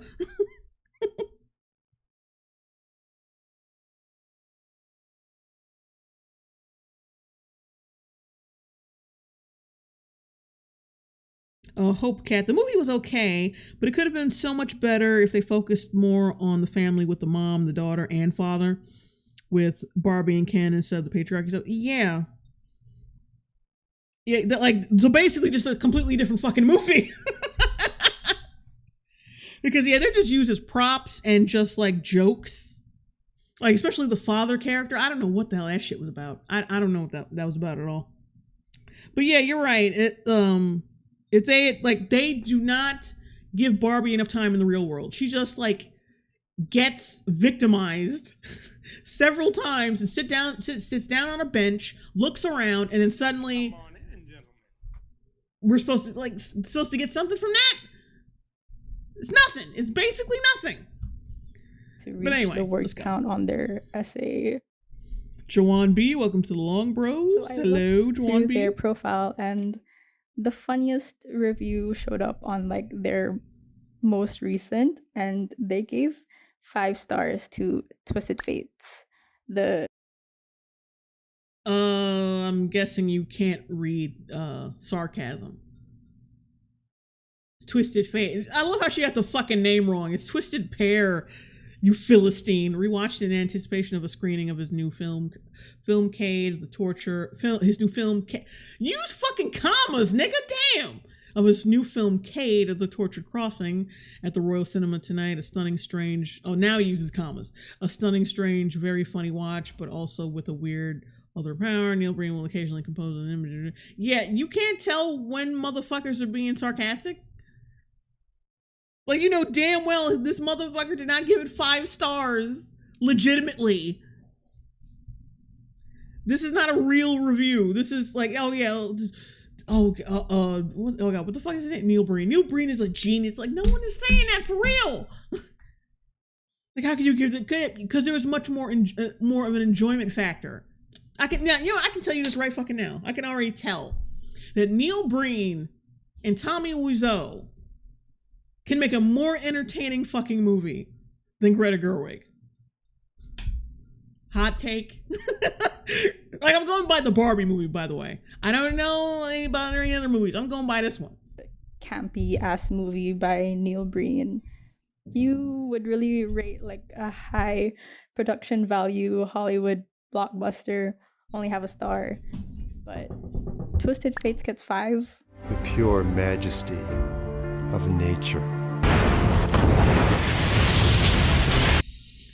Look at how much more entertaining this shit is than the Barbie movie. Look at it. Look at that. I would pay to see this shit. No hate to that movie either. I think I am a huge fan of the Neil Breen extended universe, but okay, so why don't you understand why someone would give this 5 stars over Barbie? Come on, bro.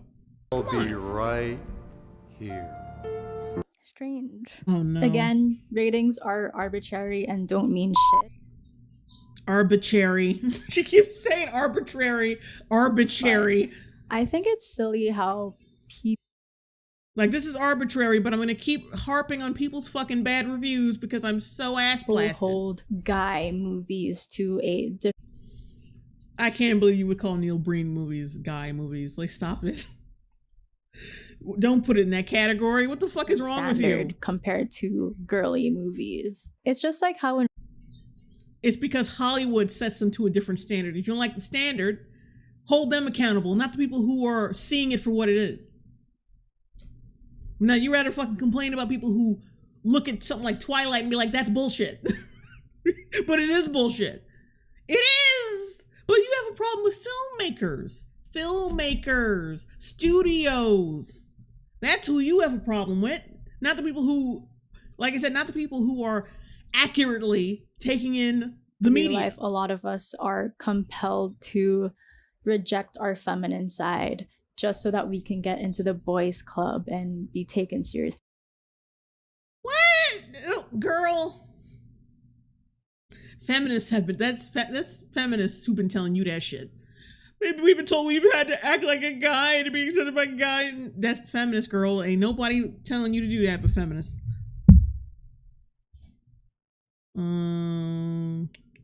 Mr. N, why are we comparing a family film to an action drama? That's a very unfair perspective. Just use the crudes instead. Mia Rossi, girly movies. Didn't Margot say this movie was for everyone? Yeah, she did. She's even, like, her and Greta Gerwig encourage people to bring their boyfriends and their fathers and shit, even though that, you know damn well that's not happening. Because the people you're pandering to don't give a fuck about the men in their lives. Or probably don't have any men in their lives. For once. Which was also so clearly portrayed. Or vice versa, to appeal the male movie. ego. What made the Barbie movie so great was that, yes, it was funny, but it was also thought-provoking. It made a statement, and I think those two... A statement that's been made since 2012. Patriarchy! Bad! Even though in the Western world we do not live in one. Of course, I'm not going to talk about the patriarchy that people in China have to live in. You know, the movie that's, you know, the part of the world that loves this movie, apparently. In spite of its pro-woman message, China loves Barbie. Apparently, like I said, apparently. I read one article about it that said China is like just loving the fucking movie, like that numbers are high out there. But that's only because they took out a lot of the LGBT shit, probably. There's like one gay character, and he's like acts lecherous, really lecherous towards Ken in the film, which is very suspect. And plus Margot Robbie, like, yes, I'm gonna leave this for the review. I'm gonna leave it for the review. Allowed to exist. The funny thing is that this movie doesn't really require a lot of mansplaining because it was already so straight to the point and on the nose, yet it still went over the heads of so many lizard brains, even if this movie was just as much for. Well, you haven't really explained the movie yet, though. We're 17 minutes in a 37-minute video, and you haven't really explained what makes this movie deep. For the guys as it was for the girls. I'm waiting for it. I think the true genius of Barbie was how everyone thought that they had this idea of the movie based on the trailers and all of the marketing that led up to it. No one had an idea of it. That's why a lot of people are fucking mad. One of the reasons why people are mad, because like I got took. This movie is fucking miserable compared to how it was advertised. With that tagline, she's everything, he's just Ken. Like, we were misled to think that this was just going to be some campy romance for the girlies, especially when our closest reference to a similar movie is Life Size, where a doll played by Tyra Banks comes to life and tries to navigate being human while also trying to figure out how to turn back into a doll. It's almost like this movie was better than Barbie. Because I'm looking at this, like, she looks like she has more characterization than Barbie does. She got a job, she's typing shit out, and it doesn't make any sense because, you know, Barbies don't type. And I'm pretty sure all the shit that they have to read in their world is like gibberish. So she's just typing gibberish. That seems more clever. Where was that in Barbie? Where was that? Where was that? Where was this? This is good. This is something.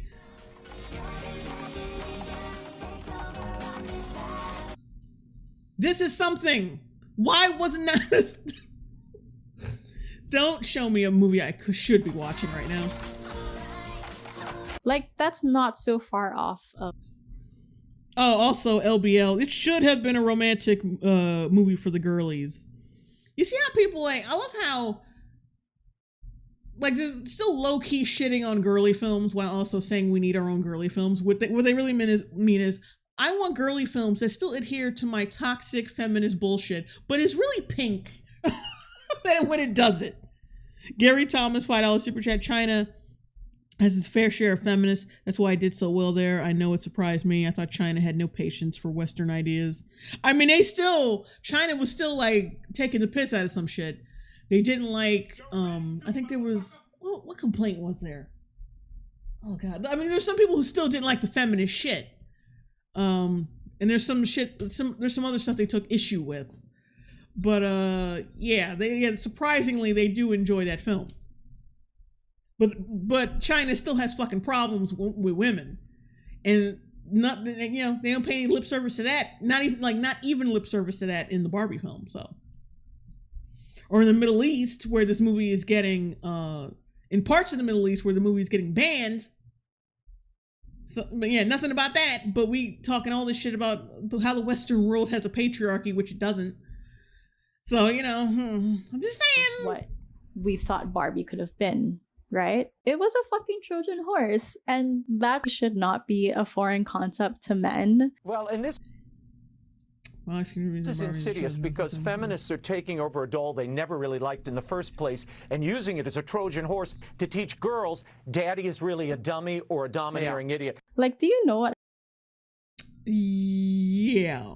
That sounds about right. That you're into the same sports team as the guy you're talking to. No, we don't. Please elaborate, because I don't know. My mother's liked sports forever, and she's never been told she can't like sports by my father or by any guy. Like, so yeah, I don't know. Yeah, I was lucky to live in a household that wasn't like, I mean, of course there were gender roles, like husband and wife, husband works, whatever. But and my mom, like, even today, she still likes like baking and shit. She still does. She likes like there's certain shit she won't let us do because she wants it. Like she still wants to do the mom shit, even when we like try to like push her out the way. It's like, yeah, we can do our own shit. But then she'll try to like she just likes doing that shit. Is what I'm saying. Like she's drawn to that shit, even though she's still successful businesswoman and all that. But yeah, I was lucky to live in a household where people didn't see all this bullshit. But I think I think a lot of these girls make this shit up because they see it in movies. They see it in movies where well the gender roles, like, oh, the husband slept with his nanny, and then they apply it to real life because they genuinely think real life is a misogynistic hellhole in the Western world because they watch movies where it's the same thing. Off of social media before seeing this movie on opening weekend, so I was really seeing everything with fresh eyes, and first impression, I thought it was just going to be a fun movie. And look, I trusted my girl. I mean, it wasn't even that. Nova B $4.99 super chat. Super nice to catch you live. It's been forever. Still one of my favorite channels of all time. Thank you. I was lucky to get on it today because I was planning on just editing today, which I still will do once this stream is over. Wig. She definitely brings a unique touch to every. It's not unique. You just said like it had the standard tropes that we've always seen in media. The hero's journey. She goes to like what it means to be human. We haven't seen that shit dozens of times. This isn't unique. It's not unique. It's unique. It feels unique because we've been seeing nothing but like Marvel shit and CGI bouncy house movies for the past couple fucking years. So it feels fresh and new. And it's not filmed with grayscale color grading or like the Mexico color grading. So it feels new, but it's not new. It's the same shit we have seen before. Oh, what does it mean to be human? Like we haven't seen that dozens of times already. Come on. The hero's journey, when have we not seen that? It's not new. Oh, she used practical effects. Who gives a shit? Film that she works on, but even with my expansive knowledge on her work and her style, I don't think I could have ever predicted where this movie was going to take us. And I know that not every single work in a director's filmography has to be serious. So maybe Greta Gerwig wanted to explore a different genre. I mean, Martin Scorsese was in Shark Tale. The opening narration about... Yeah, but he didn't direct that shit. Mr. N, $10 super chat. Pardon my French. But this girl is gay. The Barbies and its role in feminism really set the tone for the movie right off the bat. Yeah, that's the problem. Juan B, $2 super chat. JLongbone, the hardest working woman in showbiz. Yeah, right now I definitely am with this fucking review. I think, like I said, I think the runtime might be 1 hour and 20 minutes. Don't hold me to it, but I think it's gonna be that long. Oh my god. It was like, how does Mahler fucking make 5-hour videos? I'm still like, because it's hard for me to get through an hour video. All this footage that I have to sift through. Ugh. But whatever, it's fun. It's cool though. I'm invested in it, so that's a good thing. Funny and witty and self-aware and very clear that it was going to be a satire. Don't get me wrong. Holy shit, Wiz Division! I haven't seen you in a long time. Wiz Division Productions, $5 super chat. How's it going? And the cute little pair is back. Hello. Joe Vinny the Hyena, $2 super chat. I am willing to bet she's an MCU fan. Probably. Your rent's due, motherfucker.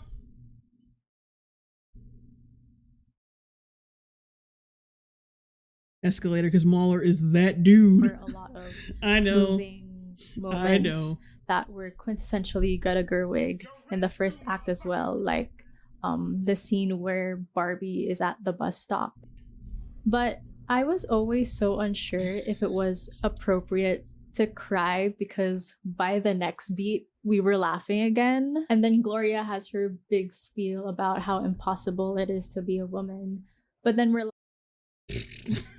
it's so impossible to be a woman, yet somehow I pull it off again because we're yeah, that was just like a patting yourself on the back type fucking speech. It's so impossible to be a woman, but we manage it anyway. It's like basically saying I'm amazing just for existing. It's so just ew. Gross. laughing about how men love to mansplain things to us. I won't go into detail yet about what this movie means to us girls, because clearly that's not the priority for some people. But in regards to what the Barbie movie did for guys, it explored how gender equality goes way beyond the power dynamic of men and women in society. Yes, guys can say all these things about how feminism is unnecessary in modern times, but it is. Yeah, I'll prove it every no fucking matter how day. equal the distributions are between jobs and leadership positions, we will always be affected by the symptoms of toxic gender roles. When you like no matter how much oh my god, oh shit. No matter how much we succeed, women cooking for their man and taking his last name will always affect us negatively.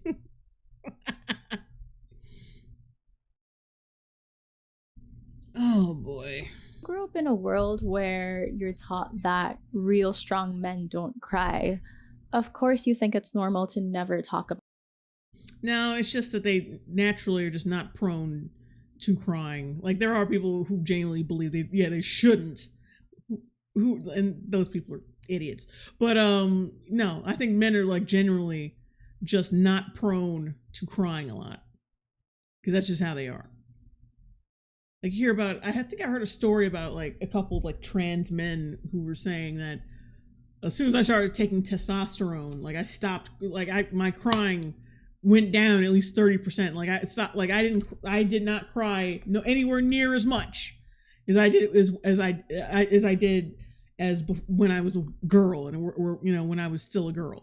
And that was like, it's very interesting. Something we can learn from that. You think?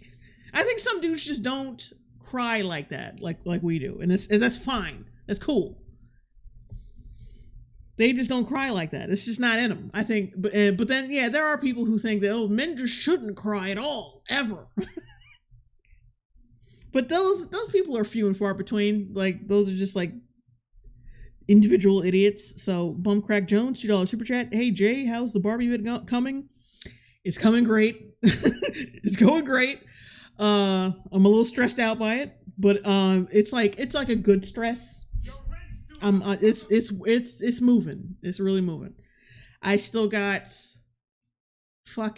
still got like 2 hours.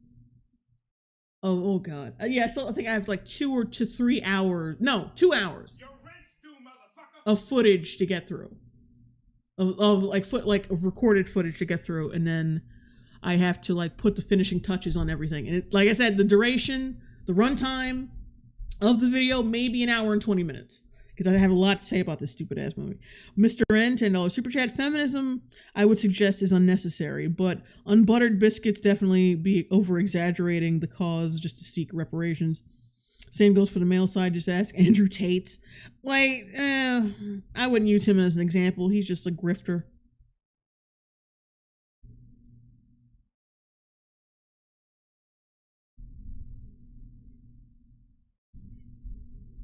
About your feelings, even if you are truly burdened with something, like not feelings and don't cry. Of course, you think it's normal to never talk about your feelings, even if you are truly burdened with something, like not get. I don't think it's like never, they don't want to talk about it. Is it like they feel that they're going to be harshly judged if they do? I mean, look at you in this fucking video. Like calling people names and like fucking with people, like mostly men, about not liking a movie that you like. Like, who would want to fucking talk to you? Who would want to fucking talk to you? Nobody. That job promotion you wanted, or having a traumatic injury that stops you from going pro, or maybe someone in your life passed away, or you're just burdened. Sometimes they just don't want to cry and blah, blah, blah. I actually understand that impulse because I'm kind of the same way. I just don't, like, yeah. Like, I have deep feelings about some shit, but, like, sometimes I just wouldn't want to cry, or just, it wouldn't happen. Or I don't want to, like, don't want to be too emotional about things because it's just not in me like that. It's just, like, sometimes people are just like that. Like, no one can accept, when it's a guy, no one could just accept the fact that maybe I'm just uncomfortable. Like, maybe they're just uncomfortable with crying in front of other people or expressing their feelings about shit. Maybe they want to examine it some more to like really poke at what they're feeling before they start sharing it with other people. Maybe they want to do it when it's appropriate. They're not like women. Men are not like women. I can't believe this still needs to be said. But men are not women. By the feeling that you'll never be good enough for something or someone. And instead of communicating those issues and... I mean, it's really stupid because Ken was made for Barbie. They were made for each other, literally. That's kind of like the sweet little metaphor for like love and relationships. Like when you're made for somebody, like it can be a really special thing. But no, they completely abandon that, and he's getting like cucked throughout the entire film. And she hates him. She basically doesn't fuck with him for no reason. We don't know why. We don't know why, because she doesn't fuck with him even before she starts having her little fucking crisis. They're just not together. Like, she doesn't even acknowledge it. Like, who knows why? Who fucking knows why? Finding power in those emotions, we find it so much easier to gain back that power by asserting dominance over others, because that's what the patriarchy taught us. But the whole message of this movie, that is universal to all of us regardless of gender, is that the beauty of being human is feeling. Because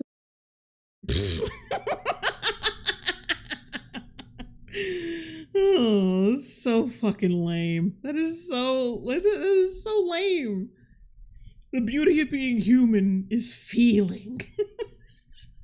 You know what? You know what's a better movie? You can get that same message from? Equilibrium. Watch that shit. Watch that fucking movie. That is a movie with the same message. That's so much better and makes so much sense with its internal universe. Like, you know what I mean? Because, like, when does Barbie not feel... It's not like she doesn't feel emotions throughout the entire film. It's just like, when she finally cries, that's when her feelings are finally valid. She's crying and her life is falling apart. Now she's human. Now that she's, like, going schizo over fucking cellulite and shit, that's when she's really a woman. Which is kind of like... Now that I'm thinking about it, because I didn't put that in the review. At least I don't remember. We'll see. When I get to that footage, part of my footage. She kind of sexist. Like, oh, she finally has real emotions because she has cellulite, and she's aging and shit now. Like it sounds kind of sexist. She's being neurotic about her looks, and now she's being mistreated by men. Now she's officially a woman. That's kind of fucked up. That's low-key the message of the film, and it's kind of fucked up. Bump Crack Jones, notice how everything got better when Ken took over. Yeah. True that. That's not even a fucking lie. Mr. N, $5 super chat. Tell them that it's human nature. Why? London, when is the review coming out? Definitely within the beginning of September. Because like I said, I'm almost like, it's damn near done. If you're following me on Twitter, you've seen screen caps of my timeline, of like the timeline, that my editing timeline is damn near done. Because I'm like editing, I'm putting it all together, but I'm also like like kind of like soft editing it between all the cuts and everything. I'm putting in my little response clips and shit like that. This different shit. And then when it's all together in one big piece, then I go over it again and then add more things that I might like, put in more shit I might want to add or restructure it. So yeah, it might be out like in the beginning of September. Between now and the 7th to 9th. We'll see. Like I said, this is a big fucking review. It's big. It's gonna be like thankfully, my computer renders videos very quickly. Like DaVinci Resolve is like, that's a fucking beast of a video editor. Because I can render like an hour-long video in like 5 minutes. 1080p video, crisp and clear, MOV in 5 minutes. That's how great it is. When with Adobe Premiere, that shit would take like 2 hours, if that. It might have been like 3, but like it would take like hours for a video that size. So yeah, but it should be out like definitely in the beginning of September. Maybe expect it between now and the 7th. I'm hoping between now and the 7th. If not, then between now and the 9th or 10th.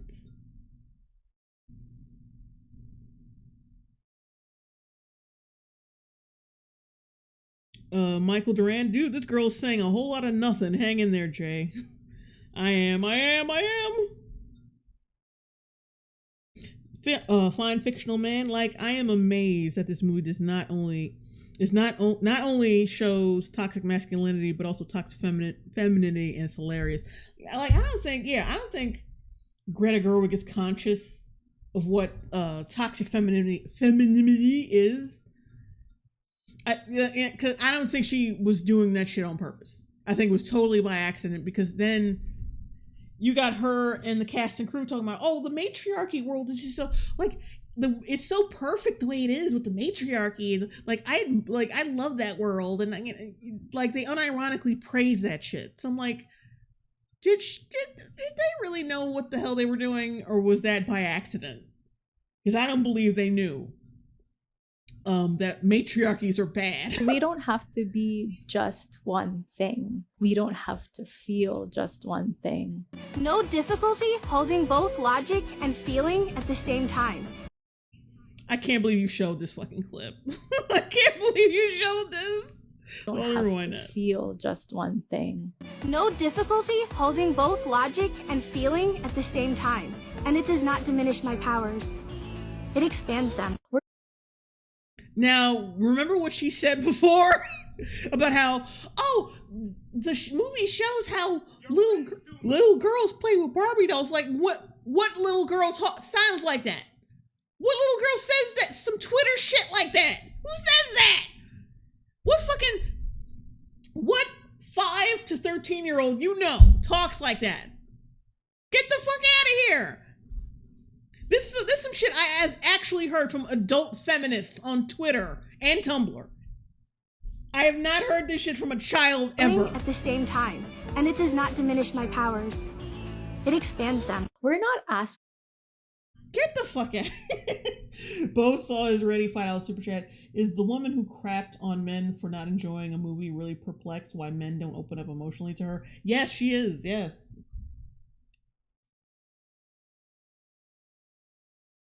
Mad for Song 01 expands them. Get it? Because she's as big as a blimp? God damn.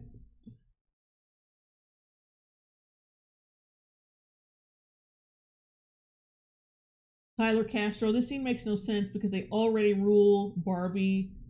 Barbie like the women, so why say this shit? Yeah, like I said before, don't be fooled by anything. By anything people say about this film, about it being about equality. It isn't. It's just a standard feminist fucking movie. Because what child says that? And you're talking like there are men holding you back in your own world that you have control over. Like, what are you talking about? Shut up! Shut up! Doesn't make any sense. Fine fictional men, JLongbone, now that you said it, I don't even know As well as I'm laughing so hard now that you mentioned it. Asking for Oh shit, Mr. N, $10 super chat. I'm gonna have to start laughing at that one Barbie movie ad where that chubby woman walks out in those pink stilettos and cowboy hat because now it's personal. Did anyone else see it? I didn't. To get on their knees. If you find that link, send it to me. Have to feel just one thing. I might be, and make sure you get it to me very soon because I want, like, if it's as funny as you say, I want to put that in the video. No difficulty holding both logic and feeling at the same time, and it does not diminish my powers. It expands them. Has there been anyone to challenge that in your world, your matriarchal world? Young child playing with a doll?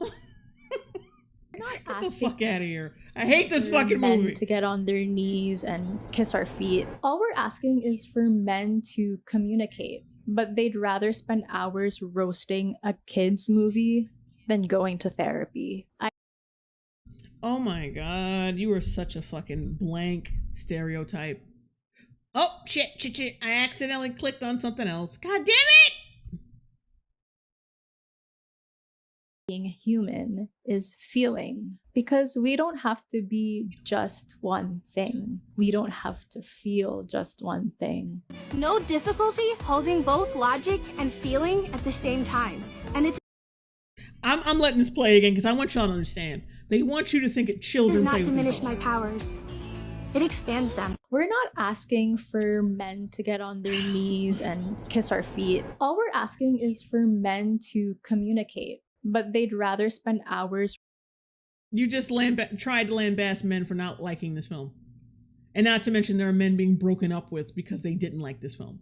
We don't want men to kiss our feet. We just want them to like say movies are good in our presence so we don't go fucking Lorena Bobbitt on them. Roasting a kid's movie than going.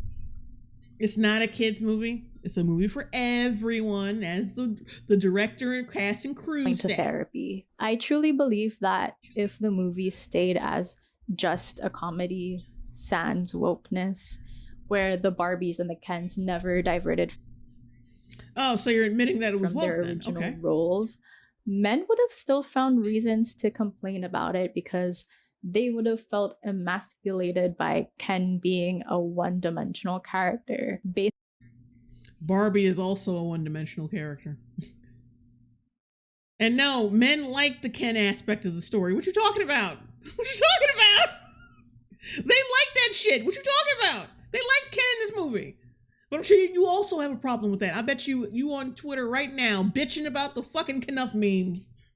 Gary Thomas, $5 super chat. Why would men open up to a woman like her? She's the type who asks men to be more emotionally vulnerable, and when they do, you abuse them. Yeah. Basically just there to be at the beck and call of their Barbie. So what you're saying is that you'd rather be a manic pixie dream girl.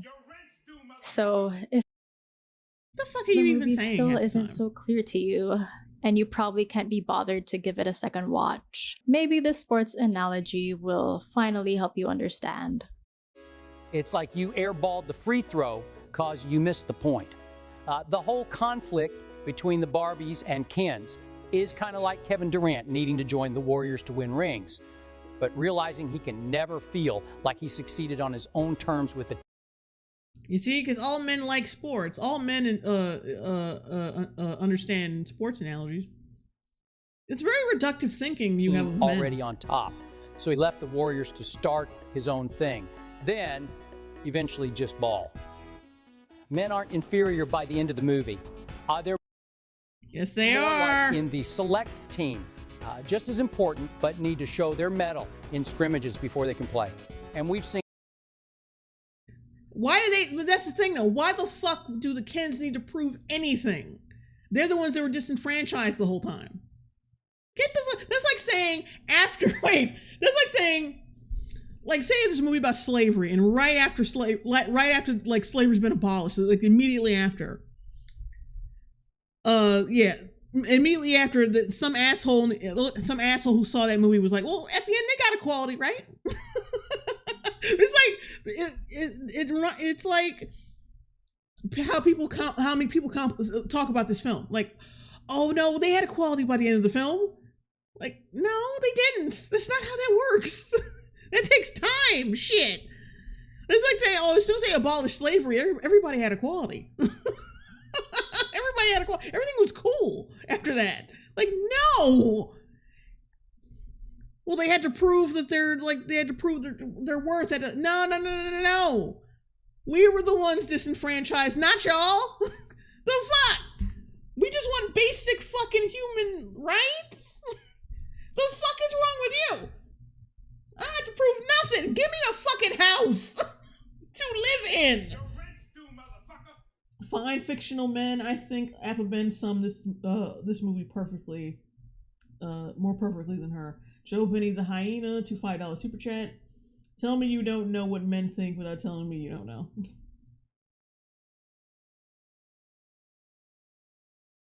Honk honk. Also, women could work in the 50s, just in before. That's the argument for Barbie Land.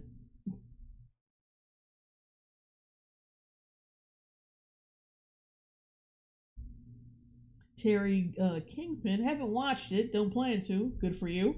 But I do love a good roast on some bad takes. Thank you. And yeah, you don't want to see this movie. You're not really missing anything.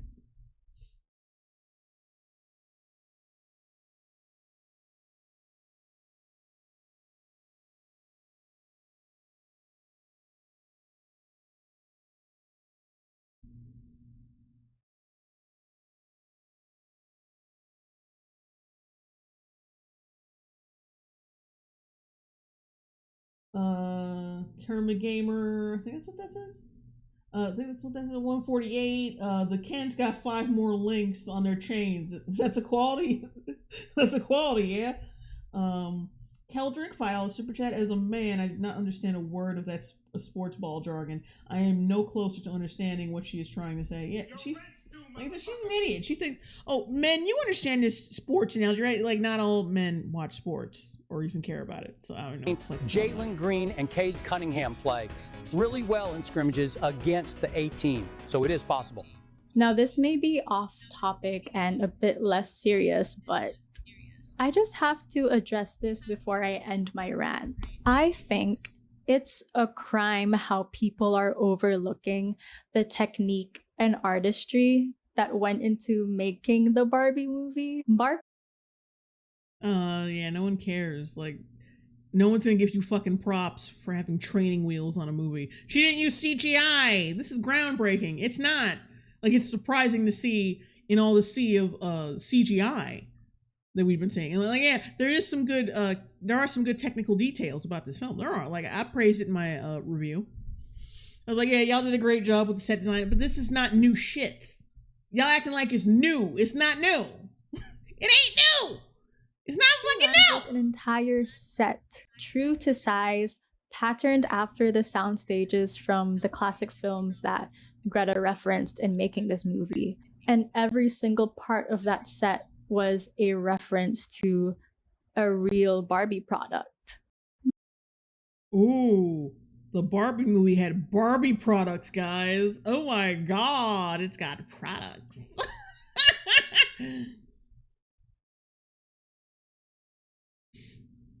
And also, some references didn't make sense because, like, even Greta Gerwig said she was going for like a 60s vibe. And then certain parts of, but then like there would be like 90s references, and I'm like, how does that work? That shit don't match. Oh, god damn it. A real Barbie product. But of course, guys think that Oppenheimer is so much more of a triumph for having practical effects. Yeah, that's more impressive because how the fuck? Because, like, Christopher Nolan said he was going to, like, reenact a fucking explosion with, like, practical effects. I'm like, nigga, what?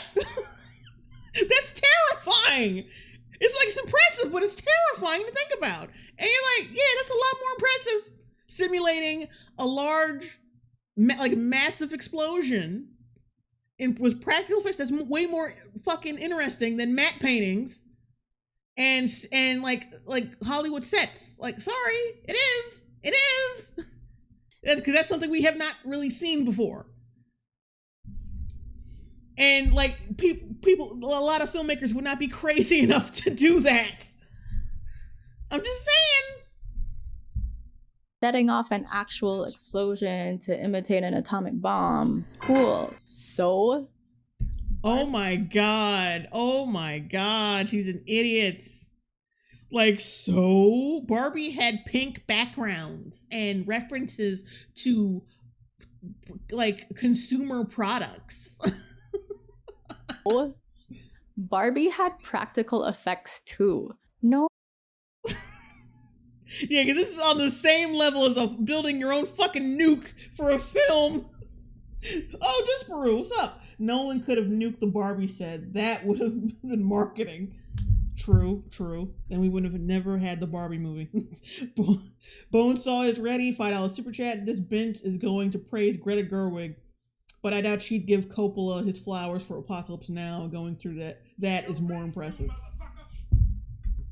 Practical effects too. No CGI was used in those transitions. Like, good for you. Like, we don't want a fucking cookie. All studios should be going toward should be dropping CGI for a little while. You know what I mean? But like, it's not like practical effects don't exist, or they've never existed before this. Like, this is not new shit. It's not new. Scenes between Barbie Land and the real world. It was an actual moving backdrop. Ooh, this is much more impressive. This is much more impressive than building your own nuke for a film. I don't know. I just think it's so silly that Christopher Nolan is getting so much praise for actually being a fucking filmmaker. Yeah, it's so shitty that he's getting praise for putting the work in. Not only like in set design, directing, but like in script, picking the right actors. It's so shitty that he's getting more praise because he gave more of a fuck about what he was putting out. Boom, boom. When I do that on the toilet every day. Wow, that's okay. I don't know what the toilet humor is great.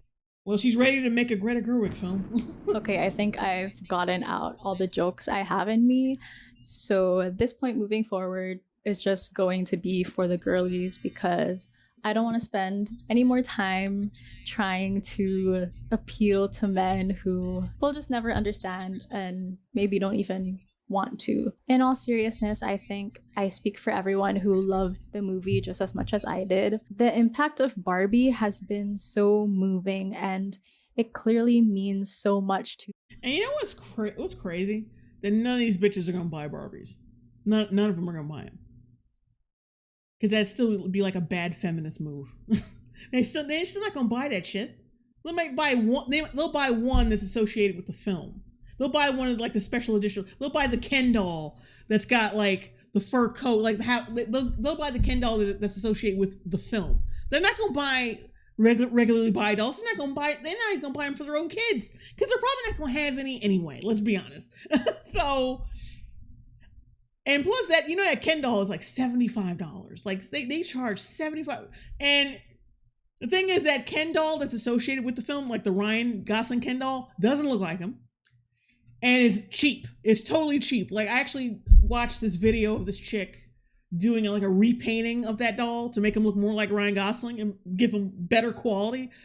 And like it's a piece of shit. It's basically like a dollar store toy. It's cheap. And they're charging $75 for this shit.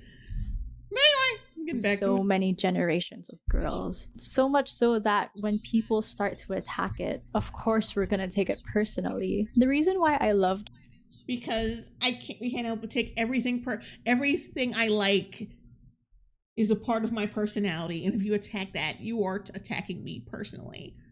It doesn't say anything about my mental state, though. It says everything about yours. Barbie, the movie, so much was that it felt like girls were finally being given the space to just be girls. We, of course, should never feel the need to wait for permission to be ourselves, but sometimes being a woman can feel like an all or nothing deal. The big monologue from Gloria explained that sentiment perfectly, which I want to get into. The whole speech starts with, "It is literally impossible to be a woman. We have to always be extraordinary, but somehow we're always doing it wrong." But see, like, that whole statement is an implication that they're amazing just for existing. It's impossible to be a woman, but yet we still are, and we still live in this society. Like, yeah, you're just painting yourself as amazing just for being born. Like, listen, I can't stand that I cannot stand that speech. It's horrible. It's impossible to be a woman. No, it isn't, because here you are. Shut the fuck up. She then goes on to rant about. But like that, it's like a self-congratulatory fucking speech. That's what it is. While also being extremely reductive and placating to women, like infantilizing them at the same time, because that speech is supposed to like hype up Barbie and like snap her out of her little existential crisis, but that would only disable her more, because what? You told her she was pretty and smart, and that's supposed to be like, "Oh, you okay now? I called you pretty and smart. Are you okay now? Are you okay now?"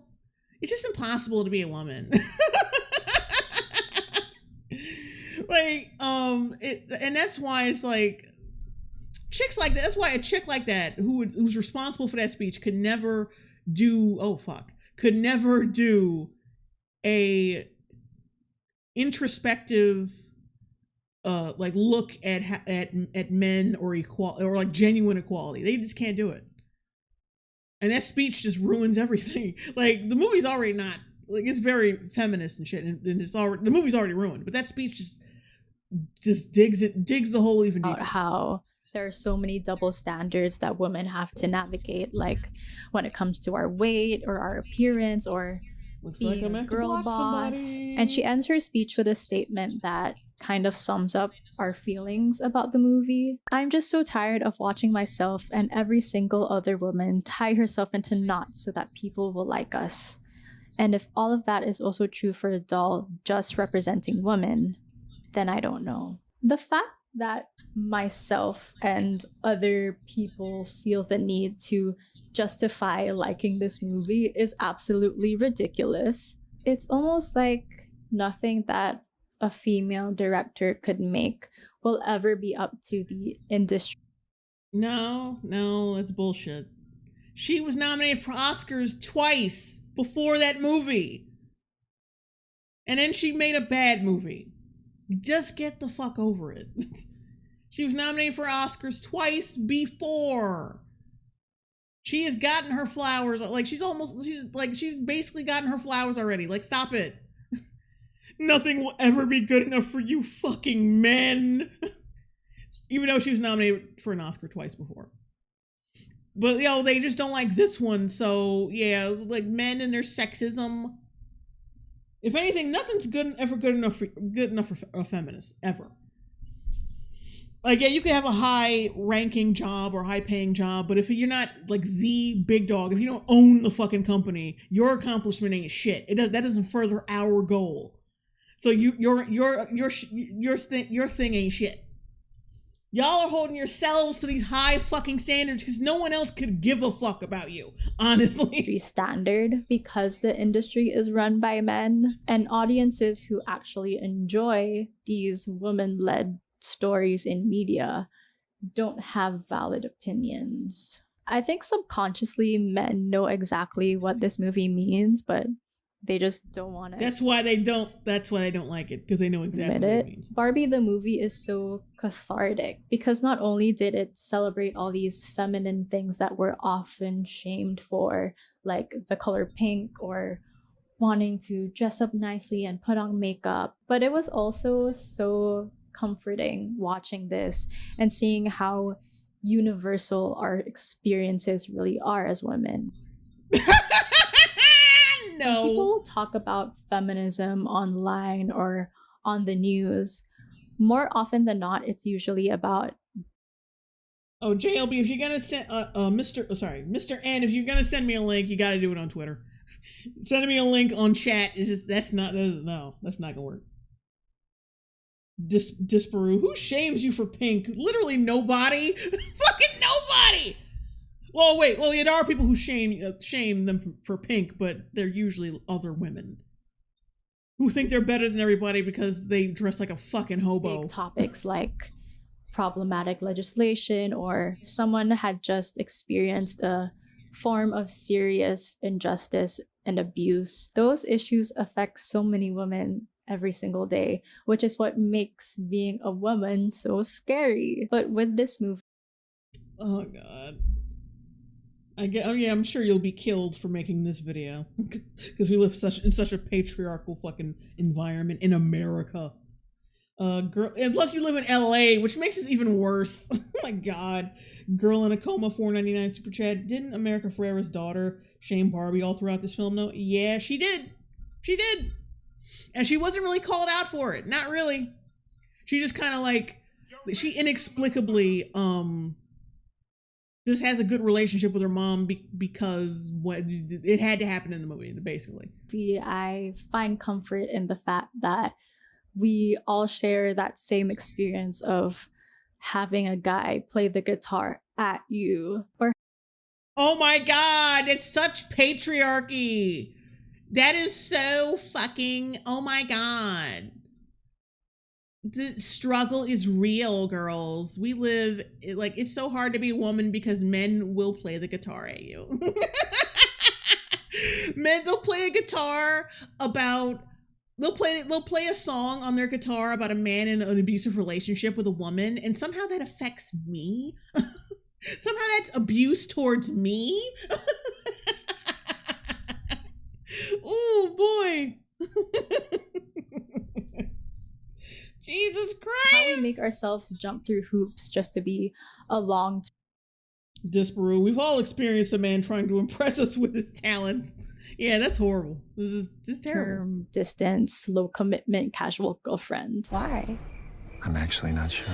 Like, obviously, those things suck and are so annoying, but I think it's funny how we can all relate to it. With so many nuanced opinions of what feminism is and how it affects so many people, I feel like it can be a very divisive subject. So much so that girls might even turn against each other and forget about the actual issue at hand. But with this movie, you realize that it's in the small things that brings us together. Like, and it's the small things that tear us apart.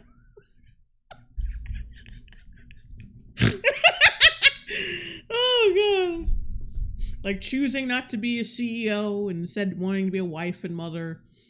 Yeah. Having girls' night or laughing about the boys who give us the ick. We're not all that much different regardless of where you lean on the feminist spectrum. I've also been hearing opinions. Yeah, where you lean on the feminist spectrum. You can't be off it. We're all the same wherever you lean on the feminist spectrum. What about the women who don't fall on this feminist spectrum? And like, I'm going by your feminist spectrum. I'm not talking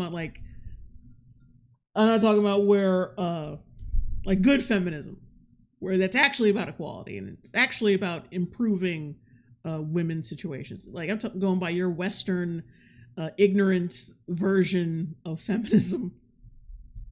I'm not on that spectrum. I'm on the other one.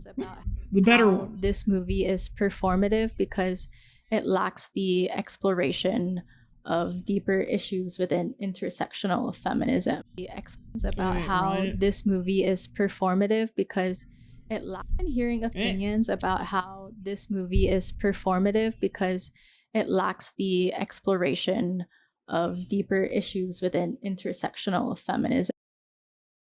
Yes.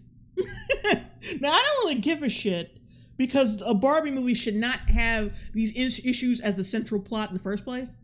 And I say so as much in my review coming soon. But yeah, the movie shouldn't have these issues in it anyway. But if you're going to do it, you better go full on with it. Otherwise, it's going to look limp-wristed and performative, which is like, yeah, the movie is anyway. It's going to be regardless because that's what Mattel wants. Mattel has been trying to be woke with this like for years, since before the fucking pandemic. Like, so it's not even, it was always going to be that. They've got Greta Gerwig. Them getting Greta Gerwig as a director and getting Margot Robbie involved was by design. They knew exactly what the fuck this was going to be. I mean, there was still some pushback on their end. They didn't want to be too feminist, but yeah, they still, they were still as thick as thieves in that regard.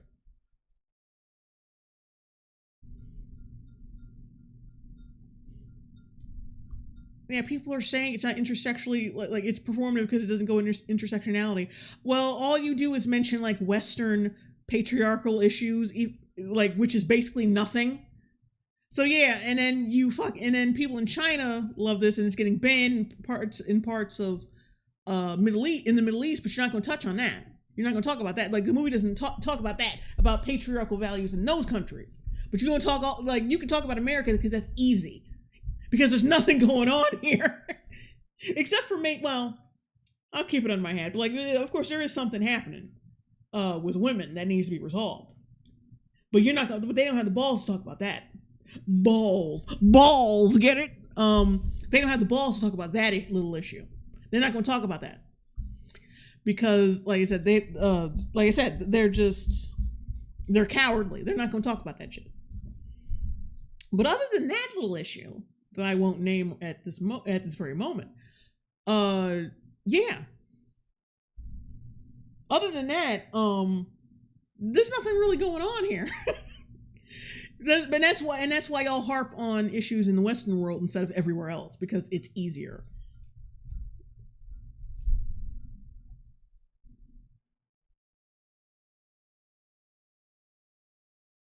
Them. And while I do think that it is valid, I mean, as a woman of color myself, it would be groundbreaking for a blockbuster movie to explore that. If anything, I think my only real critique about the movie is that I wish it was longer. I personally did not feel the length of this movie.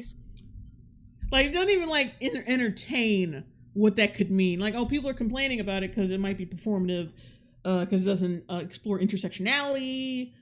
Like, you go all about equality, but you're not talking about intersectionality? What's up with that? And when I say intersectionality, what I mean is like different countries with different patriarchal values and shit, not just fucking America, because that's easy. Yeah, they could have been talking about that, but they chose not to because they're cowards. But yeah, but like, she didn't even try to examine that. She's like, I wish, like, I mean, it's bad and all, but I wish the movie was longer because it was so good. So I think it could have benefited from a longer runtime so that they could touch on other things, like maybe the mother-daughter dynamic of Gloria and Sasha. Yeah. Okay, so wait, now, not that it was longer, but that it should have, that the fucking characters, the central characters, should be more developed then. That's what you're saying. Because the movie being longer because you loved it, so wanting the movie to be longer because you loved it so much, and, wanting it to be longer because it needs more fucking character development are two completely different arguments. Like, I totally agree with you, though. It should be longer to fit into more characterization and development, because what the fuck? There was nothing going on with America Ferrera and her daughter in that movie. Nothing. They had nothing going on. Nothing. They were just kind of like sitting back and looking at Barbie doing shit. They weren't proactive in anything. I mean, when they had to come up with a plan to take the world back from the Kens, they did have a little something there, but it's like even they weren't really doing the work. And we really didn't see that much planning. Like, America Ferrera was like, they were literally kidnapping Barbies and having her repeat the damn speech to each and every one of them over and over again. Oh my God. This just, ooh. Girl in a Coma, 1999 Super Chat. The Barbies emotionally manipulated their Kens near the end, starting a war between the guys, only for the men to be able to resolve the issue themselves. So do women start wars and create disorder in society? Hey. Maybe. Disparu, make it 24 hours long. Let's test her commitment. But I don't think that we should completely disregard Barbie. Got 7 more minutes left. What the fuck else do you have left to as say? A feminist movie, since the target of this movie are young girls. Why are you talking about the Hollywood strike near the end? What the fuck? I don't think that we can expect preteens to be as vocal as Sasha was in the movie. You can, because that would make them social outcasts. I can tell you that right fucking now. It didn't even make sense. Like, I don't know whether they were trying to portray her as a bully or a bully or just like a strong-willed nerd in that movie. She would have been a bully though, definitely, because we got these new bullies now who will fucking try to cancel you on Twitter. We got new ones. Kids got new ones these days. So I don't even know what the hell they were trying to get at with her character. People who say like, and I have proof of this. People were defending that fucking scene in the lunchroom, saying that it was supposed to make fun of social justice warriors. I have definitive proof that that is not the case. Get ready to eat your own fucking words, Barbie fans. I expect everyone who went to see this movie to also know the difference between first wave or second wave or intersectional feminism. You may think that it's an insult to call this movie Feminism 101, but it is. It's basically just like performative, woke, Western world-centric feminism, completely ignoring what women have to go through in the Middle East, or adopting or co-signing for their struggle as your own to support your feminist pandering bullshit. Yeah, it is. 100%. Exactly the title that it should own, and I don't think that there's anything wrong with that. My personal gateway into learning about feminism growing up was on Tumblr. You know, very we know, bitch. My gateway to feminism was from Tumblr. No wonder you're a fucking idiot. Oh my god. Rewind that shit.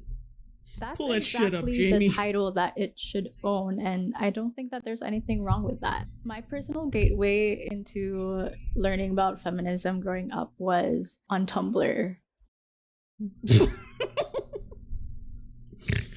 Oh. Why would you admit that publicly? Why?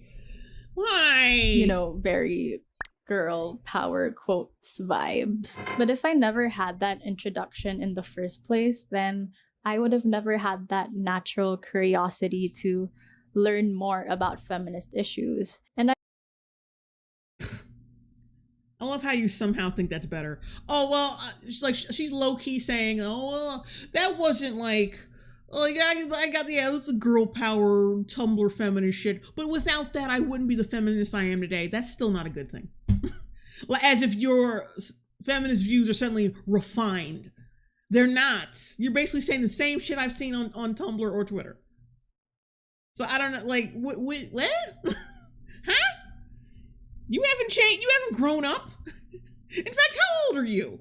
How fucking old is this bitch? She cannot be a grown up. I would have never become friends with like-minded girls who challenged my thinking and who also cared about the same issues that I did. I took a gender studies class in uni, and it was required for everyone under the College of Liberal Arts to take it. And you could really tell the difference between how engaged students would be in the discussion based on how much knowledge they knew about feminism prior to taking the class, or lack thereof. A lot of them were just they didn't get their knowledge of feminism from fucking Tumblr. You could just tell that those were non-Tumblr educated dumbasses. Not interested and were only there for the grade. And by the way, yeah, because you could just go in and bullshit it. I think I know people who've actually done that. Just gone in and just said any old bullshit and they would get an A, because even the people educating you on this shit don't know what the hell they're talking about. Other colleges like sciences, engineering, business, they did not have to take this class. So it was only the liberal arts people. And a few women from these other programs would always complain on our university forums about how they would be treated by the people in their college. And that's really because of the same culture that thinks that Feminism 101 isn't essential. Of course, the guy with the neck beard from comp sci doesn't think you belong here. He's clearly never watched Barbie. But in all... Oh, God. My feminist views have so grown up since I've been on Tumblr. Also, if you haven't watched Barbie, you're a faggot. Seriousness, Boy. What this movie does is begin the discussion for little girls to learn these things on their own. During my second viewing of Barbie, I was sat next to a mother and her daughter, probably around 8 to 10 years old, that range. And as expected at that age, she was very talkative throughout the movie, and that's fine, right? Like, she's just a kid. We can't expect them to have the best attention span. So during the scene, fix your fucking focus, by the way. Gloria's monologue, I could very much hear the little girl make comments like, her voice is cracking. Kind of annoying, sure, but what she said next kind of made up for it. I think the mom was tearing up at this scene because the girl eventually asked her mother, "Why are you crying? Are you sad?" And while that girl might not have understood the gravity of Gloria's words in that scene, she surely understood what her mom was feeling at that moment. And I can only hope that it opened she probably couldn't. the opportunity for them to discuss why that scene meant also totally real, so totally believe that happened. So yes, Barbie should not be regarded as the feminist film, but it definitely has a place as an essential watch to get into feminist cinema. Like you... No. Just like how Tumblr should be a gateway into getting into feminism or social justice. I don't think so. No. You can't expect a 12-year-old girl to watch a movie like Cleo from 9 to 5 and expect her to understand the nuances and J. Jameson, Pretty Big Slice, Gerwig. Yeah, I will also be using that clip in my review. She says 100% that it's a feminist film. Not like, she tries to backtrack and say, oh, it's about equality. And that, like, I love this interview that she was in. She was in this interview with Margot Robbie, and the interviewer would like slyly was trying to poke through their bullshit because she was bringing up, oh, well, the actors seem to really think it's a feminist film. Like, what about you? Is this feminist? Like, what's... And then every time Greta Gerwig would slip and say, oh, well, yeah, the Mattel had some problems and shit. Like, and then, like, the interviewer would immediately come in with, like, oh, okay, what problems? What problems did they have? What problems? Like, she was really trying to get the truth about this film out of them. Like, she was not playing. I like that interviewer. Girl in a Coma, $4.99 super chat. My 6 and 8-year-old nieces saw the film and they left with Ken being their favorite character. That's a talent. They didn't like Gloria's daughter. Naturally. Like, that's just humanity right there. That's just what any human would think after watching that film. I don't like anybody but fucking social Ken. Politics of being a grown woman. Lastly, I want to talk about how bold of a statement this movie has made in such a dire time in the entertainment industry. In case you're not aware, the Screen Actors Guild and the Writers The fuck does this have to do with anything? Of Hollywood have gone on strike to demand for proper compensation. And this mostly affects the around 80% of the union workers who rely on paycheck to paycheck to live. Obviously, A-list celebrities are not that affected by this, but the vast majority of these workers that you may not see or not be familiar with, they don't get paid a living wage, especially if they're... Yeah, that's horseshit, I think, in most of those cases. That's just me. Or, like, not in most cases, but like at least half of them. Because there's no way you have a successful TV show like Succession and you're not getting paid. Or Breaking Bad and you're not getting paid. Or Better Call Saul and you're not getting paid. I think that's just like, because they keep talking about our residual checks are so low, but those are residuals. If you're running on like reruns of shows, like, yeah, of course you're not gonna get paid. That's nothing. Basically, you're basically being paid with ads, with ad money, AdSense. Now you know how it feels to be a fucking YouTuber, like a struggling YouTuber, living off like their dying videos. That's how you, yeah. That's what that is. Not able to get consistent projects. And these big production studios would much rather I hope she's going to say capitalism. Artificial intelligence to write their stories, which really takes away the very thing that makes this art form so special. But there's... Wait a minute, I just noticed. She's using the fucking sock as a pop filter.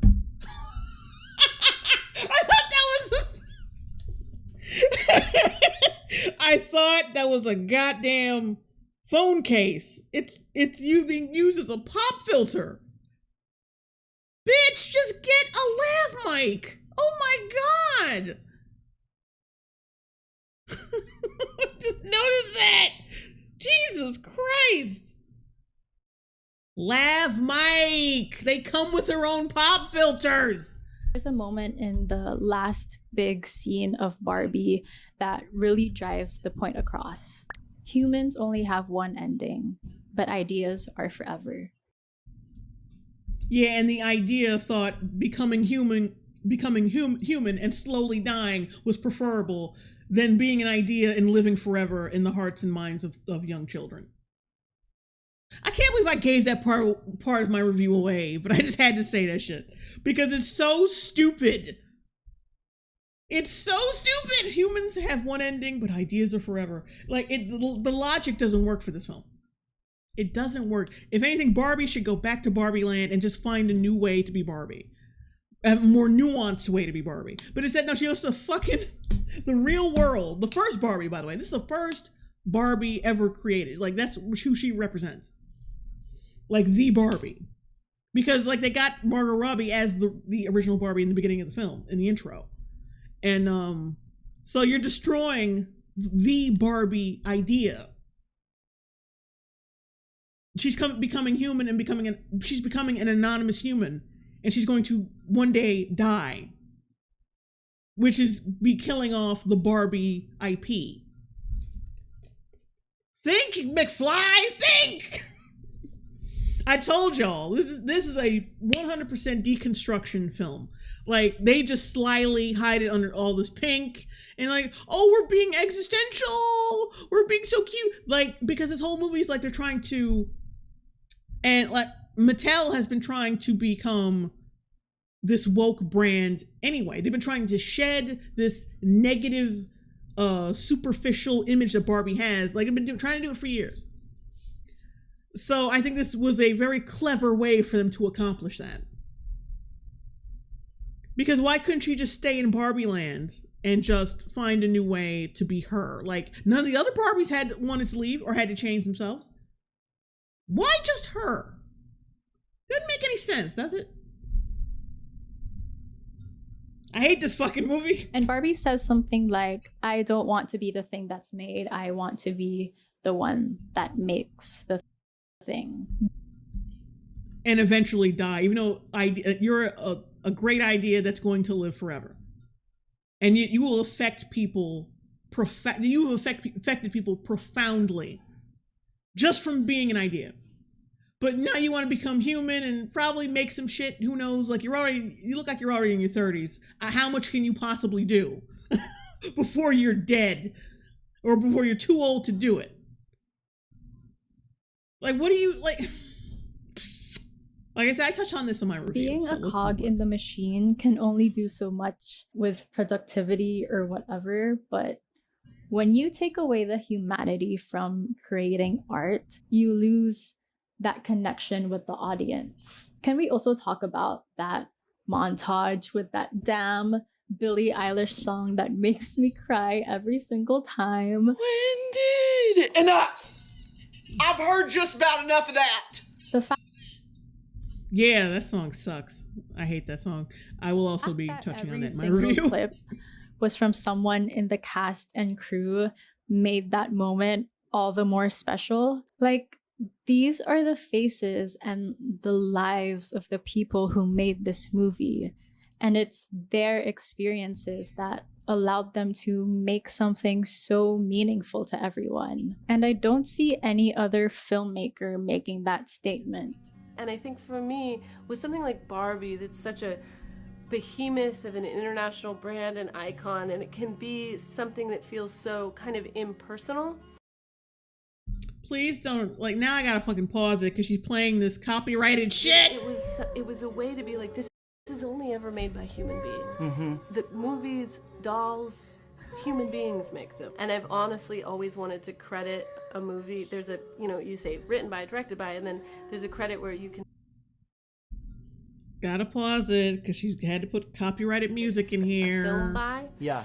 which is a director's credit. But I've always actually wanted to do a film by and then have a card with every single person who worked on the film, because I feel like what I love about movies is that it's a collective art form.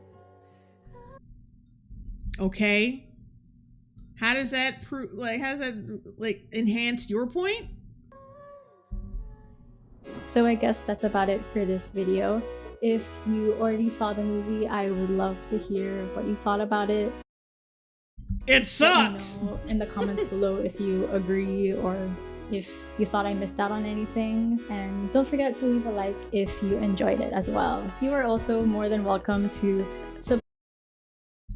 Jay Jameson, what is Barbie qualified to do in the uber patriarchal real world? Fucking nothing. Fucking nothing. That's, oh god, that's what, oh, this movie is so dumb. It's so dumb because, like, I'm not gonna say nothing else because I want to save it for the review. I'm not gonna say a fucking subscribe. I have a lot of interesting video ideas in the works. Again, my name. I have a lot of interesting ideas in the works. And this Barbie is signing out. Oh god, that was something to get through. Yeah, hang on a second. Let me just. All right, I didn't want to do that. Damn it. Okay. Yeah, so that's that fucking video.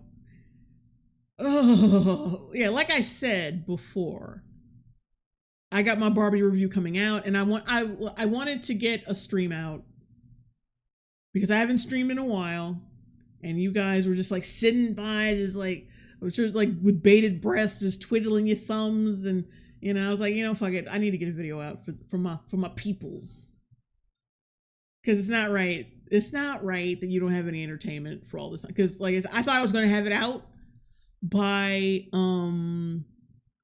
probably today. Like I thought I was going to have it out like by the end of this month, but it just wasn't working, and like it seems like I'm not going to be able to get it out until like I said, between now and the 7th. So I was like, fuck it, let me stream something because y'all need it. I mean, my what video was that? My Rachel Zegler, I already forgot the bitch's name. My Rachel Zegler video has been getting numbers, surprisingly. I'm actually surprised by that. But like that's not enough. So I wanted to do a stream and get some shit out there while I'm working on the Barbie review. And what better way to do that is by critiquing someone else's Barbie review. It helps me get my thoughts together a little better. It does work. It really does. Seeing what someone else has to say about it, which is very wrong. Mackie Sky, yeah, it's not right. The peoples need to be entertained. This Peru, well, that's why she wanted to go to the GYN, because she can use that to make money. Okay, but yeah, that is all I can. Oh, wait a minute. Elusive Mayfly, $4.99 super chat. Thanks for the laughs, Jay. You make insufferable takes more sufferable? Definitely more entertaining. Thank you. But yeah, I gotta go. I gotta get back to this video. Yeah, thank you guys for watching. Thank you for all the super chats and donations. If you donated either through my Streamlabs or on my super chats, I appreciate all of them. Thank you. Thanks for the comments and hanging out despite the fact that I was dealing with something very horrible. But I gotta get back to this video because I want to get it out. Oh, Disparu, she's the new Brie. I'm guessing he's talking about Zegler. If you follow it up, it'll likely happen again. True, but I don't want to capitalize on that too much. She's another insufferable motherfucker I can't stand, but whatever. But yeah, I'm gonna go. I gotta get back on this video immediately because I want to get it out as quickly as possible. And my mindset is just like edit. But yeah, like I said, thank you guys for watching. I love you. Goodbye. And like, just thanks for watching.